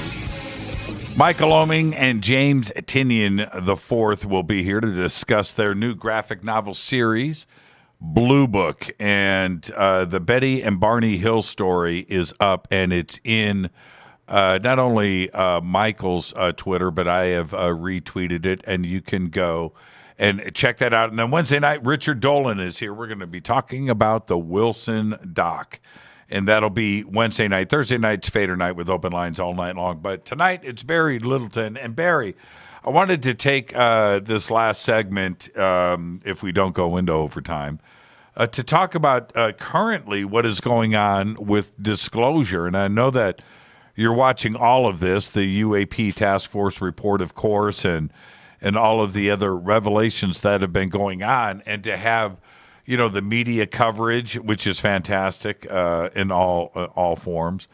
But this it seems pretty sudden and deliberate. Why do you think this UFO conversation is happening, not only in Washington, D.C., but across the media and around the world? What do you think is going on? I think because, sightings are going up and contact is going up. And right now, with the way social media is, too many people are talking. Their awareness is going up too much. So I think that's putting a lot of pressure on. But however, what I think they're releasing is insufficient compared to what's really going on. How so? Well, that's some more things. Like, we've got all these whistleblowers that have said a lot of things. There's been some documents that have been provided. Why don't they discuss that? Not showing us pictures of UFOs over the ocean that we've all already seen, or saying things that are almost superfluous for the most part. You know what I mean? It's not any of the stuff like you and I know, like you're talking about on this platform, stuff that the whistleblowers are saying that really affects our daily lives. That's what I want to hear about, and they're not talking about that. What kind of contracts have they made with different beings? Who are the beings, the intelligences that are all coming here? Beyond by what Linda Moulton Howe has said. Even that needs to be investigated. They need to address that, and they're not. That's kind of where I'm at with that. Why, when we look at this, in totality, what have you been told by your conversations with ET about what the government knows? The government is saying that they don't know what's going on. Well, we know that that's a big bowl of nuts. That's crazy talk. But what has been revealed to you? Nothing concerning the government has been in my contact experiences. The only thing I can say is that I was exposed in a physical experience to a helmet that's like they call it a synaptic helmet. And it's to actually give us a frame of reference, and it provides some types of virtual reality also. And they had told me that lower forces had used that type of a technology to deceive people. And then, years later, I read things from like Dr. Carla Turner and them all talking about the hallucinogenic or holographic projections that are used against people. So that's something to be aware of, I think, there. And I think that goes into what you're talking about there. But my experiences weren't like that. But after talking to some of these people that have been involved in some of these programs, there's some horrible stuff going on. And I feel for people that have been through that, And do you think that the government is, when I say the government, agencies, the military, whatever, are in contact with ET and they know exactly what is happening? Absolutely. And I think it's some of the lower vibrational ones. I absolutely believe that, and based on they've been here so long and are so much involved in our evolution, there's no way around that. You know what I mean? And we're seeing some technological advances that show some type of a back engineering, but I think it comes down to which all races are they involved with, and are they getting technology from, and have they had these deals with? It's not the ones I'm dealing with. They're higher vibration. You know what I mean? So there's a difference going on there, and that's what needs to be revealed beyond just, being skeptical or beyond just, I don't know, the things we've heard. We need affirm. Are they mantis? Are they grays? Are they reptiles? What are they really that they have deals with? Now, we're going to circle back to that. We talked earlier about, it's my belief, I doubt that ET sees color or weight or whatever. We're just earthlings to them. They must be making the same contact that they made with you in Kansas in every country in the world, right? I mean, this contact is going all over the place. Mm-hmm. Well, that goes into the fact that we have, there's trillions of galaxies now, and the amount of traffic this place is getting is unreal. We hear, things like the Pleiades and Sirius and, Lyra and places like that. But the truth is, we've got galaxies out there so far out, and now other universes, like we were talking about also. And they're, so you've got all sorts of contacts, all sorts of different beings coming here. And like the ones I've dealt with, I can tell you this, they're very interested in the people they're dealing with, remembering your soul life memories, and which a lot of times is off planet. Maybe out of this universe, the other bodies you've had, the other lives you've had.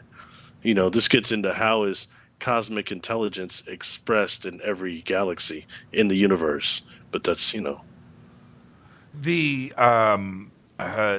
collection of beings that you have come in contact with, are they collectively getting together from other parts of the Milky Way and the universe, or are they from the same planet and the same star system?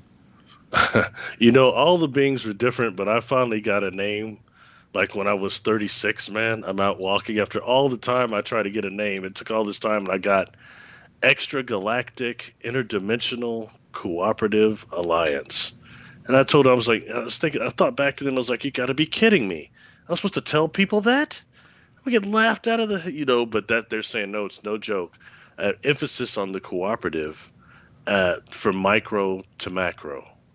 And I know more what that means now. So you've got a lot of these beings are interdimensional or from different dimensions, others that are coming from other galaxies, extragalactic. And now I know they're implying also from other universes. I couldn't accept that at first, but I can now. Well, physics, all of those physicists today will talk to you about the multiverse and the implications of that and where the math is leading them in those directions. And I listened to a lot of this, and their explanations of it are pretty fantastical. But the math is pointing them in that direction. And some of them, they don't go there.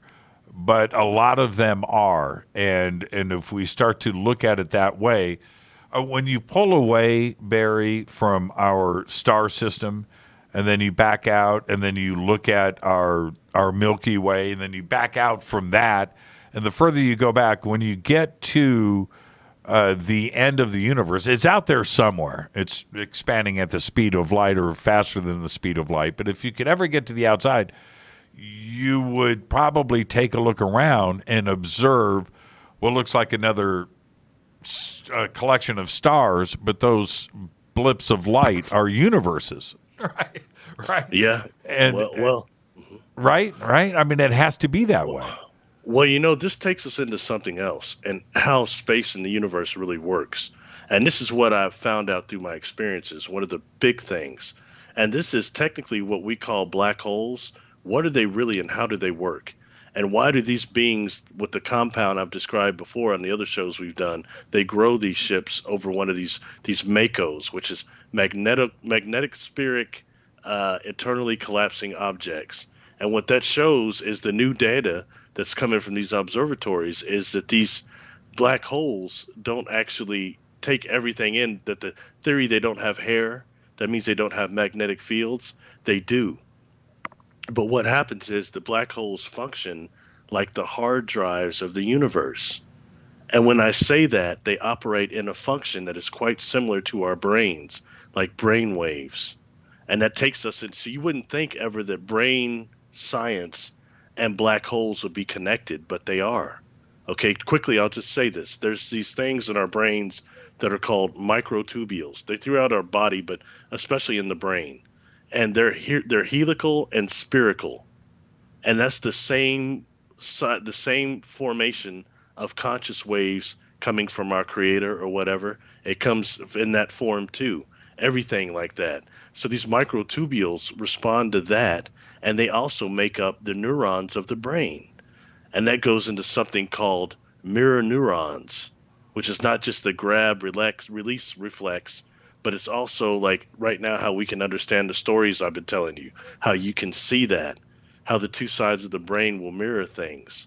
So this, takes us into, Jimmy, like, what is empathy and what is emotion? Where does it come from? It's a brain function, okay? And we've heard so much about the Akashic records, from Edgar Cayce and others, but the records of space and time. But really, what is that? It's these black holes. It's these makos, because the information that comes into them, which is the universe itself, there's a copy of it that forms around it that is called the quantum hologram, but that's also a recording of the universe itself. So that means these black holes are accessible consciously. When they say the speed of thought, the quantum physicists told me, they said the speed of thought is 100,000 times the speed of light. So when we're dealing with somebody accessing these Akashic records, that's how. Even before, and so some of these craft I've been on board, like example, a room I was on board, we talked about this, and I have an illustration that had these different portals in it, like these different wormholes that are opening and closing. And it made me really sick to be in this room. All right. And there's like an entity, the light being that jumps in front of me, goes into one portal and comes out the other, like almost instantaneously. But now I know this is a part on board this craft. It's a craft that has the ability to choose the path of most coherency into another universe. Man, that's heavy. So that means even what I was thinking, the sentient of this organic craft, it was much more sentient than I gave it credit for, far more, to the point to where they're really old. And as contactees, some of them probably know our soul life memories also. They remember us. I mean, this takes it to another level than just the Roswell and the Greys. This is a whole different thing going on, but it's very real. And there's a lot of people experiencing this now, I'll tell you. There's one point, and it's a ginormous subject today, but that once information goes into a black hole, the information doesn't go away.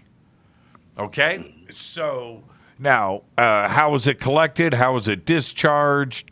But the information itself of everything, whatever it may be, a planet, particles, whatever is crossing over and going through, that information stays, whatever that information is. And it could be something as simple as history, right? Okay, but it's also the assembly and disassembly of particles that are broken apart. But that information stays. It doesn't get destroyed. Mm-hmm. This is a subject of hard science today. Mm-hmm. And it's exactly what you're referring to now. Mm-hmm. And, technically that quantum hologram that's created, when something goes through the wormhole, there's a copy of it made. And that goes into that, what they call the erogosphere. So that is the Akashic records itself. But it gets so heavy, we have to start thinking this is the way the universe is, the hard drive of the universe and the record for the universe. So that means this, as was explained to me, this actually wraps around the black hole itself like an onion.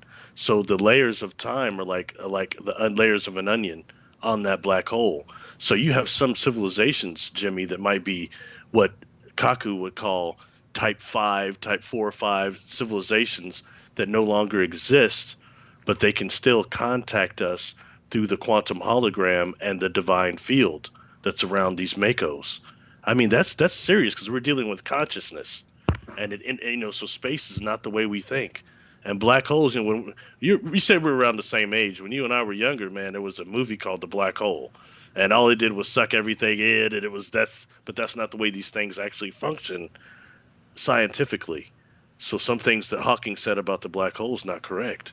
It just is what it is. It's a mako. It's a different thing. And that's why some of these ships are built around them. And that's why, I'd said before, real quick before we run out of time, the compound that was given to me for this ship that I was on board was that there's 4 compounds. That one is metals that are mined from a planet devoid of Van Allen belts and atmospheres. They've got like almost metamaterials there that have a really strong resistance, combined with what we would call quasi-crystals. Then a type of a fungus, very important, and then DNA from the crew. And that compound is grown over one of these Makos. So that means the engine is temporarily displaced. That's one reason I'm getting sick when I'm near these power sources on this craft, okay? Because it's not in the same dimension vibration that we're in right now, but my body is, and it's near that. So that's one reason. And that also is why when many contactees say they touch the light around one of these engines, or like what I told you, I saw the individual touching the gyrospheric engine, they say, I touched the light and it turned into a wormhole. It turned into a black hole. It's like I could see all this stuff. It's information. That's why. This is this Akashic Records thing, this quantum hologram, how they're interacting with that. I mean, it gets much heavier than what we thought. And actually what some of these craft are capable of as far as organic sentient and being space organisms, it needs to be taken to a different level. Sorry, I'm going on too much. No, it's amazing. And when do you have any idea when there is going to be an ET type of disclosure, when they are going to introduce themselves? You mean like when the Vulcans show up, just get out of the craft? Yeah, like man. Yeah, first contact. That's what I'm talking about. I've seen that as a personal, as a possible timeline we might be on. It wouldn't take much for a few of those large crafts show up over a few large cities, and for some of these beings start to coming around. It's happened before, and I think it's not out of the idea, because right now we're seeing another type of disclosure going on, which is the contact that's so quick. And that's to anyone I'm saying. I met people at some of these conferences that come back later. I say, they feel like contactees. And they say, I'm not like you. But the truth is they've seen a UFO. How many people listening to us right now have seen a UFO? And we're just watching it for maybe a few seconds. It's like, wow. But, the amount of information that could be transmitted to your superconscious and subconscious is unreal. And you may not be aware of it because it's like a couple of nights later you might have weird dreams about beings or something. But the fact is that's how a lot of the contact is taking place right now. That's why things like hypnosis, and when you can really take into what they've recorded with their superconsciousness and subconscious, should not just be so readily dismissed. The other part of this, though, because we can talk about it, and most of the people on this planet probably understand that we can't be alone in the universe. The universe is just too big. The Milky Way is just too big. We are surely not the only intelligent life out there. They're okay with that. But then there's the other, what's going to push everybody over the edge, which is some type of direct contact that doesn't come from our government or some announcement, but something else completely fantastical. Is that something that could happen? And would that be what unites the planet? I would say yes. Some things based on that former free organization, Ray Hernandez, and their work, it shows that the contact scenario itself is not nearly as negative as portrayed in the media. A lot of the answers from thousands of contactees was nothing like what you would think you'd see in the media, as far as especially positive contact. So I think that's something that's just going to go forward regardless. And it's only a matter till these contacts start getting even more physical, more appearances and things like that. I think it's inevitable. Do you think you represent the way the planet would react? You don't have fear. You didn't freak out. Well, I mean, it seems like that now. It sounds cool when I talk about it now. It sounds like a great story. But the truth is it was fragmented. The experiences were, and I had to pull all that together with a lifetime of checking into these experiences and trying to make sure I could remember everything. And you know what I mean? So it freaks you out, period. But I also want humanity to survive. I want this planet to survive. And if we're supposed to really go into a type 1 civilization, I mean, it needs to happen quickly. I mean, this place is in a lot of trouble. So if we can get any extra assistance, it'd be good. And they're not going to come in here, obviously, and fix everything, but yet if we're trying to help ourselves at a higher level, there is other help there. For example, something like the radiotropic fungus that's in Fukushima and the walls of Chernobyl that they have to take the robots in to scrape up. It's a black fungus that actually uses its melanin to convert gamma radiation into the growth cycle. And, I've heard scientists talking about they even suspect that was actually sent here from an extraterrestrial civilization that was trying to help us with radiation cleanup. Now, so are we getting more help that we're unaware of? Right. Well, have you had a negative experience with any type of beings that were, maybe attempting to cause you harm? Yeah, once when I was a kid, but it wasn't extraterrestrials. It was a deceased person, an earthbound spirit. I was in a house and it attacked me. That, I think, happens to a lot of kids because you've got these people that die and they don't cross over. And I swear to you, the earthbound population on this planet, trapped spirits, is as numerous as the living. And you got some that were horrible people, and when they die, they go to places, even though they're still here, like they're darker even. And such will attack a child that they know can see a bright light and try to get them to not use their experiences, but use their gifts. It's quite common, I guarantee there's at least 10 people right now we're talking to that says, that happened to me. I got attacked by a ghost when I was a child. I perceived it, and it tried to scare me, But there are those out there, some that are suggesting that ET is here for a takeover. They want this planet. They want us gone. Is that part of your experience? Well, it's not been a part of mine, but you have a lot of other people that it has been a part of theirs. And I'll say, but fortunately, the beings I've dealt with the technology, if they want us gone, we wouldn't be here anymore. But there are so many different factions here. How many are trying to take this place over because they want to be custodians of this planet, and humanity's just about to blow it with that, so they're ready to come in here and take over? How many of them are on that level? How many are trying to help us? The beings that I've dealt with, that's why I try to figure out why they're dealing with the Earth Matrix. Why? What is your involvement in that? And I think some of them are from the future. Some of them are from other, maybe the past. The Earth's been here a long time. We've been type 1, type 2 before, and, so they're connected to here. But as far as the ones we hear about publicly that the government agencies are dealing with, it seems totally demonic to me. Everything. The way this planet's being treated is demonic. Now, the other conversations that are going on out there right now, and it's a pretty popular idea, is that our government, our military, private corporations have backwards engineered alien technology, and that is some of the stuff that we see flying around. Have your contact experiences talked about this? Not exactly, but I'll tell you something I have seen. I have seen these little blue individuals, and they had these rods in their head, these metal rods with these crystals on the end of them, and these crystals had coming out of them what appeared to me be almost a type of fiber optics that was moving. It's like they were alive, though. And when I see something like that, it makes me wonder, where did truly fiber optics on this planet come from? Is that something they've seen that's been back engineered?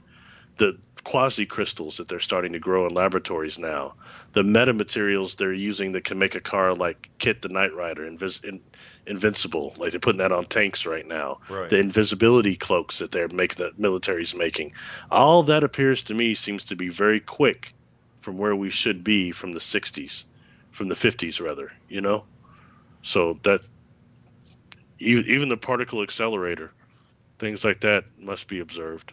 Do you think that, one last question, and again, thank you. What a great conversation tonight. Is the... Oh, thanks. I appreciate that. Is the Tic Tac alien? Is that E.T.? Oh, boy, that's a good question, man. I mean, that looks like it could almost go either way. What I've seen of the footage, it looks like it could be something that is possessed by the government. I mean, something they could have back engineered. I don't know how far that goes, but if you hear some of the things, you know, what they say about the secret space program, I wouldn't put it out. I wouldn't say. I don't know. I don't know what to say on that one, man. What do you think? Oh, man. Oh, everybody knows what I think. Okay, so no reason to go there. But when you first started to see those videos, did it relate to anything from your experiences and the things that you have seen?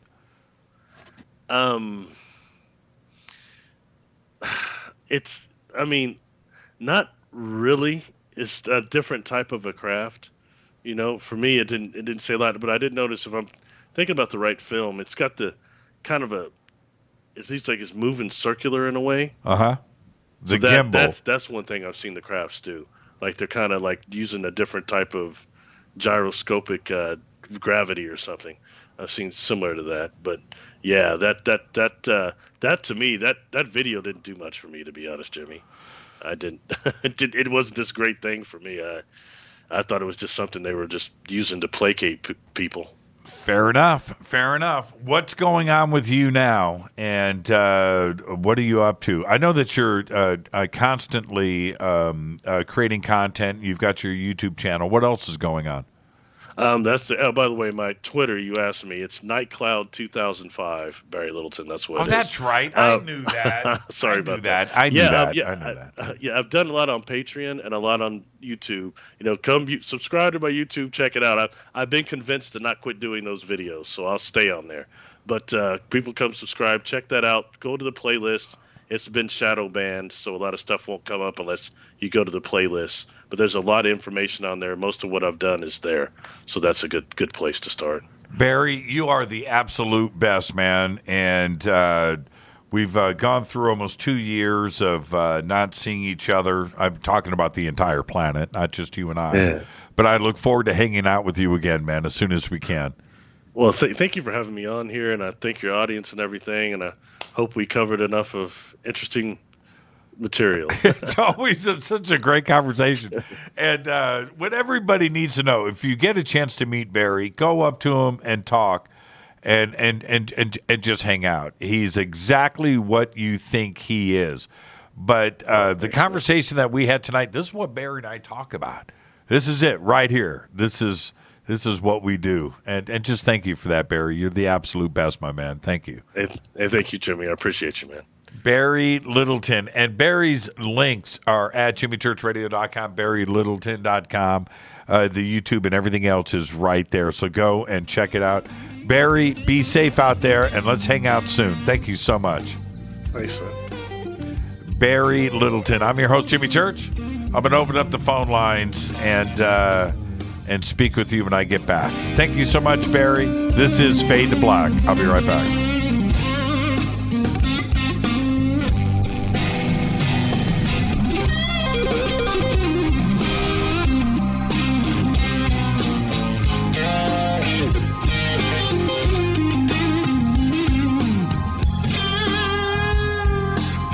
Hey, what up, y'all? Sugar Vivica Fox here, and you are listening to my boy, Jimmy Church, on jimmychurchradio.com. Despite popular opinion, reading a book will not make you smarter. But listening to Jimmy Church will. This is Jimmy Church of Fade to Black, and I take Life Change Tea supplements every single day. It's what I do. Click on their banner at jimmychurchradio.com.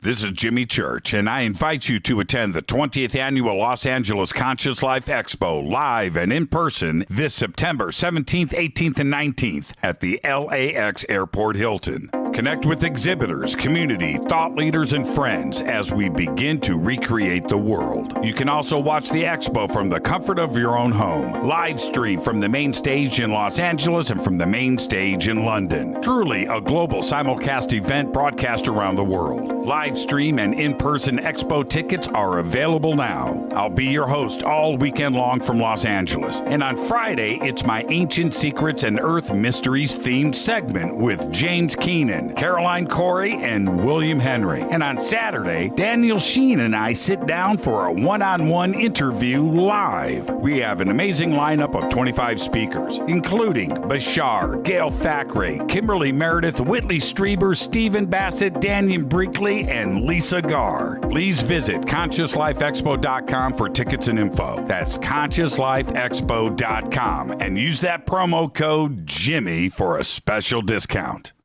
When you take the beans from Central America with dashes of Indonesian and African mixed in and then roast it to the dark side of Fade to Black, you create the ultimate brew of fringe. Introducing the Fade to Black blend from Rivermoon Coffee. Yes, Rivermoon's darkest customized roast was created for the love of Fade to Black. The alchemy of masterful roasting and smoking the beans is in every sip of this full-bodied, dark Java. I need my coffee dark, deep, with distinct bittersweet chocolate highlights, just like the bunker. Leaning further into the darkness of the roast is Fade to Black blend from Rivermoon Coffee. Just click on the banner at jimmychurchradio.com and use the promo code F2B blend for 15% off of your order today. This is Billy Carson with ForbiddenKnowledge.tv. Forbidden Knowledge TV has just reached its 1-year anniversary. That's right, 1 year. And as a show of appreciation, we are giving all new subscribers a free 30-day trial of ForbiddenKnowledge.tv. That's 30 days to binge watch thousands of movies, documentaries, conferences, workshops, lectures, yoga classes, meditation courses, and so much more. So log on to ForbiddenKnowledge.tv from your computer or mobile device, or get the Forbidden Knowledge TV app on Apple TV, Roku, Amazon, iTunes, or Google Play today, and use coupon code 30daysfree. That's coupon code 30daysfree on ForbiddenKnowledge.tv today. Are you intrigued by Paranormal Talk Radio? You'll love the new Paranormal Radio app from TalkStream Live. You'll find a great selection of talk shows covering UFOs, ghosts, strange phenomena, and much more. Download the Paranormal Radio app now and start listening to the very best in paranormal talk entertainment, including the network you're listening to right now, the Paranormal Radio app, free in Google Play and the iOS App Store.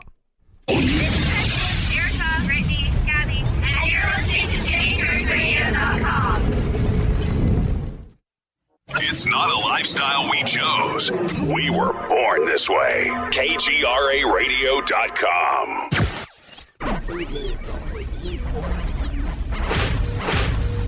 This is KJCR at JimmyChurchRadio.com.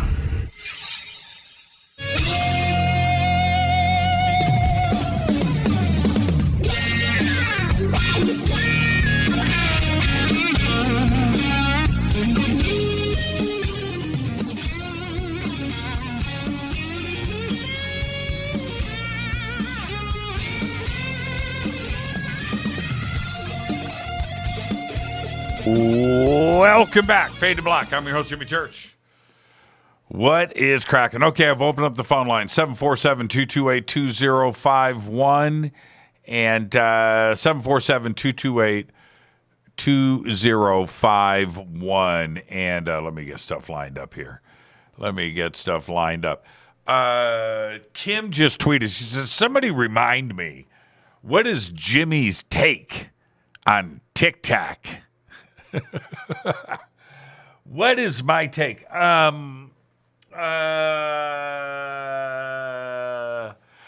never felt, even going back to the very, very beginning. If I go back to the beginning, The Tic Tac video, the Tic Tac specifically, never looked E.T. to me. It just never did. What supported it as being something strange was the pilot testimony and stuff. Okay, that's it. But what I saw, look, let me grab something. This is a tripod. Okay, it's a little mini tripod, but there's a tripod, and you can loosen this up, and then you have this little thing on the top, right? And then you mount something to the top of this, and there's a camera, on the top, and then on this tripod, and then you can move the camera. That's what the Tic Tac looks to me, like a camera moving. That's what it looks like to me. It always did. And I've done way too much of it. Way too much of it. I've got cameras in here. I've got cameras over there. I've got tripods. I got these things just lying around, right? I got a lot of experience in that. And that's what it looked like to me. And it didn't look like it was moving, like dashing and all of the stuff that that the pilots have talked about, going from here to here at the blink of it. Well, that's not what you see in the Tic Tac video. You don't see some kind of crazy, no, that's not what's going on. So that's my take. I don't know what's in the video, but it doesn't feel ET to me. So there's that part. The gimbal footage, when I first saw it, like the first day, and I'm looking at it, I thought, man, that looks a little strange, right? What would do that, right? Okay, so that was my eyes looking at it, and I thought it was pretty cool. Immediately that day, there was a lot of negative feedback that came out about that video. And I fought it. I was like, no. That's not any aircraft that we have. That is something strange. But the more that I looked at it, it just felt mechanical to me, like it was something else going on. And there's been a lot of explanations out about those videos way outside of our community, by the way. Different photography groups and things. And if you jump out there and you look at what these professional photographers talk about, and you think about our UFO community, they've got some pretty good, very sensible explanations going on about that. The Go Fast video, there's just not. And there's one last thing, Kim, and I hope that this kind of explains this. The videos are too short. Videos are quite simply too short. There is stuff before and after those little clips that we've been seeing. And what is there? Let's take a look at that. And for sure, the Navy is in possession of those complete videos.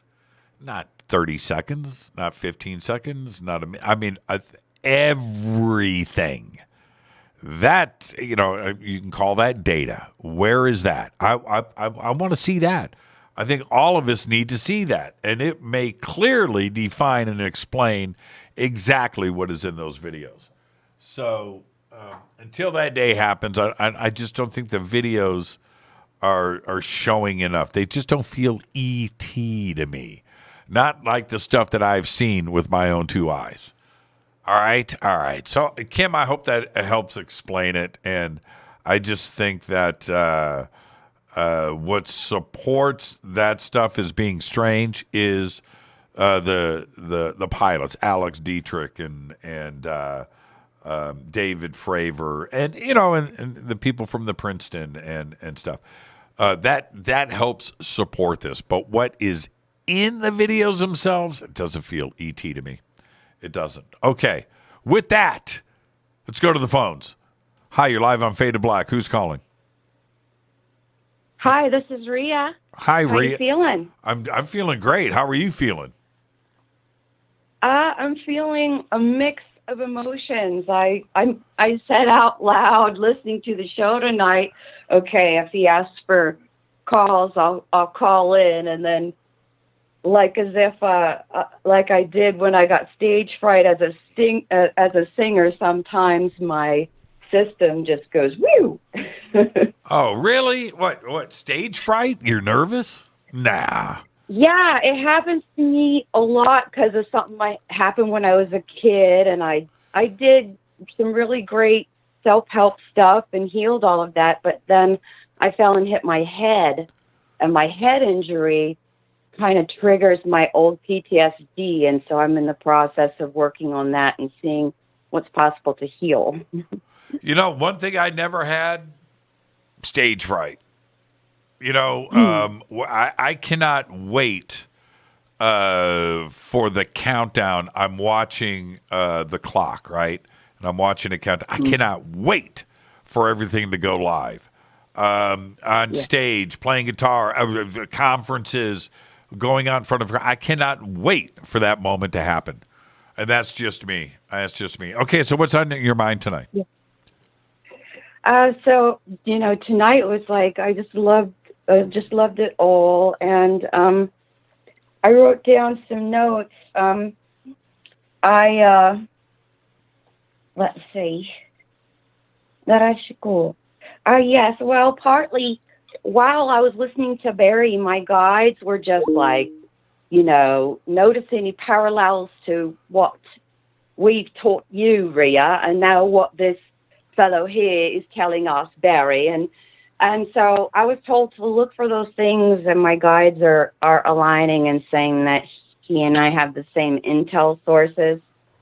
And I've been going through a metamorphosis in terms of what my extrasensory perception can see and is allowed to pick up. And I have, I think the more and more I look at things, the more I think that there's present day humans with advanced technology. And I think there's an overlap between future humans now and present day humans in terms of that kind of technology. And I think we're living out kind of like a weird, like weaving or an unweaving of maybe karma, what we've created.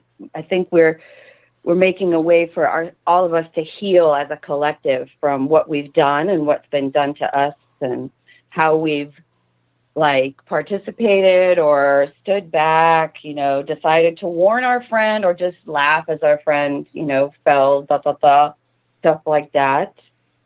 Because, we've all been all of the roles, and I think life is really magical. And every day I watch magic happen, and I put it on my web pages and stuff like that. And it's like, it's like as if I don't even exist. And I'm very open to being approached. And but I was looking at a video that Peter Maxwell, Slattery, whatever his name is, the last bus, he put out recently, and I kept it open, and it's a little shorty. It's under 2 minutes, and it's called UFOs over Jaya Sanctuary, April 2021. I just noticed it's 1 minute 44. That's funny. And so I believe this short video where he's talking to us and he's saying, "Oh, look at the dot, and that's a ship," right? And that's what I kind of hear a lot of the time is look for the UFO, look for the physical vehicle, ... But like your perception of the Tic Tac, what I'm seeing is that it's not a ship. That really what it is there's a ginormous portal. And the portal is the sky, because it's all that we can see within our point of view, the sky. And all of us have our own individual portal to the infinite. And we got to play that game here in the recent Piscean or Piscean age. But now we're here to see the truth. And the portal skies are showing themselves to a lot of people. And I'm filming it every day. And what we've got are what you call time, space, event, horizon, merge zones. And that's what Barry was just closing out on talking about. And it's what you're seeing when you see that tic-tac is you're seeing a little window that is cut into our bubble. And we like to think of everything as happening in 3D, but it's happening. There's an XY plane that's happening and a YZ plane that's happening. And we are a mechanism that brings those together into XYZ.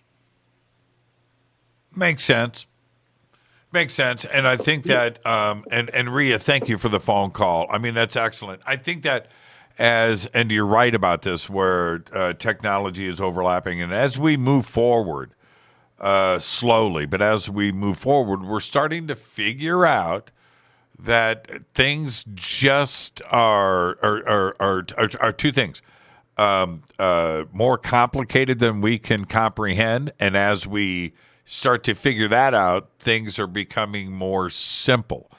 And whatever this communication is, whatever the travel is, whatever is happening with ET, not only to get any extraterrestrial civilization, not only to get to this planet, but to get to other planets and move around the universe and the Milky Way so freely, it's easy. Whatever it is that they do, it's easy. Very complicated to us. We haven't gotten there yet. We're still trying to figure things out. But whatever they are doing, it is easy. Rhea, enjoy the rest of your night. I'm going to get to some more phone calls here.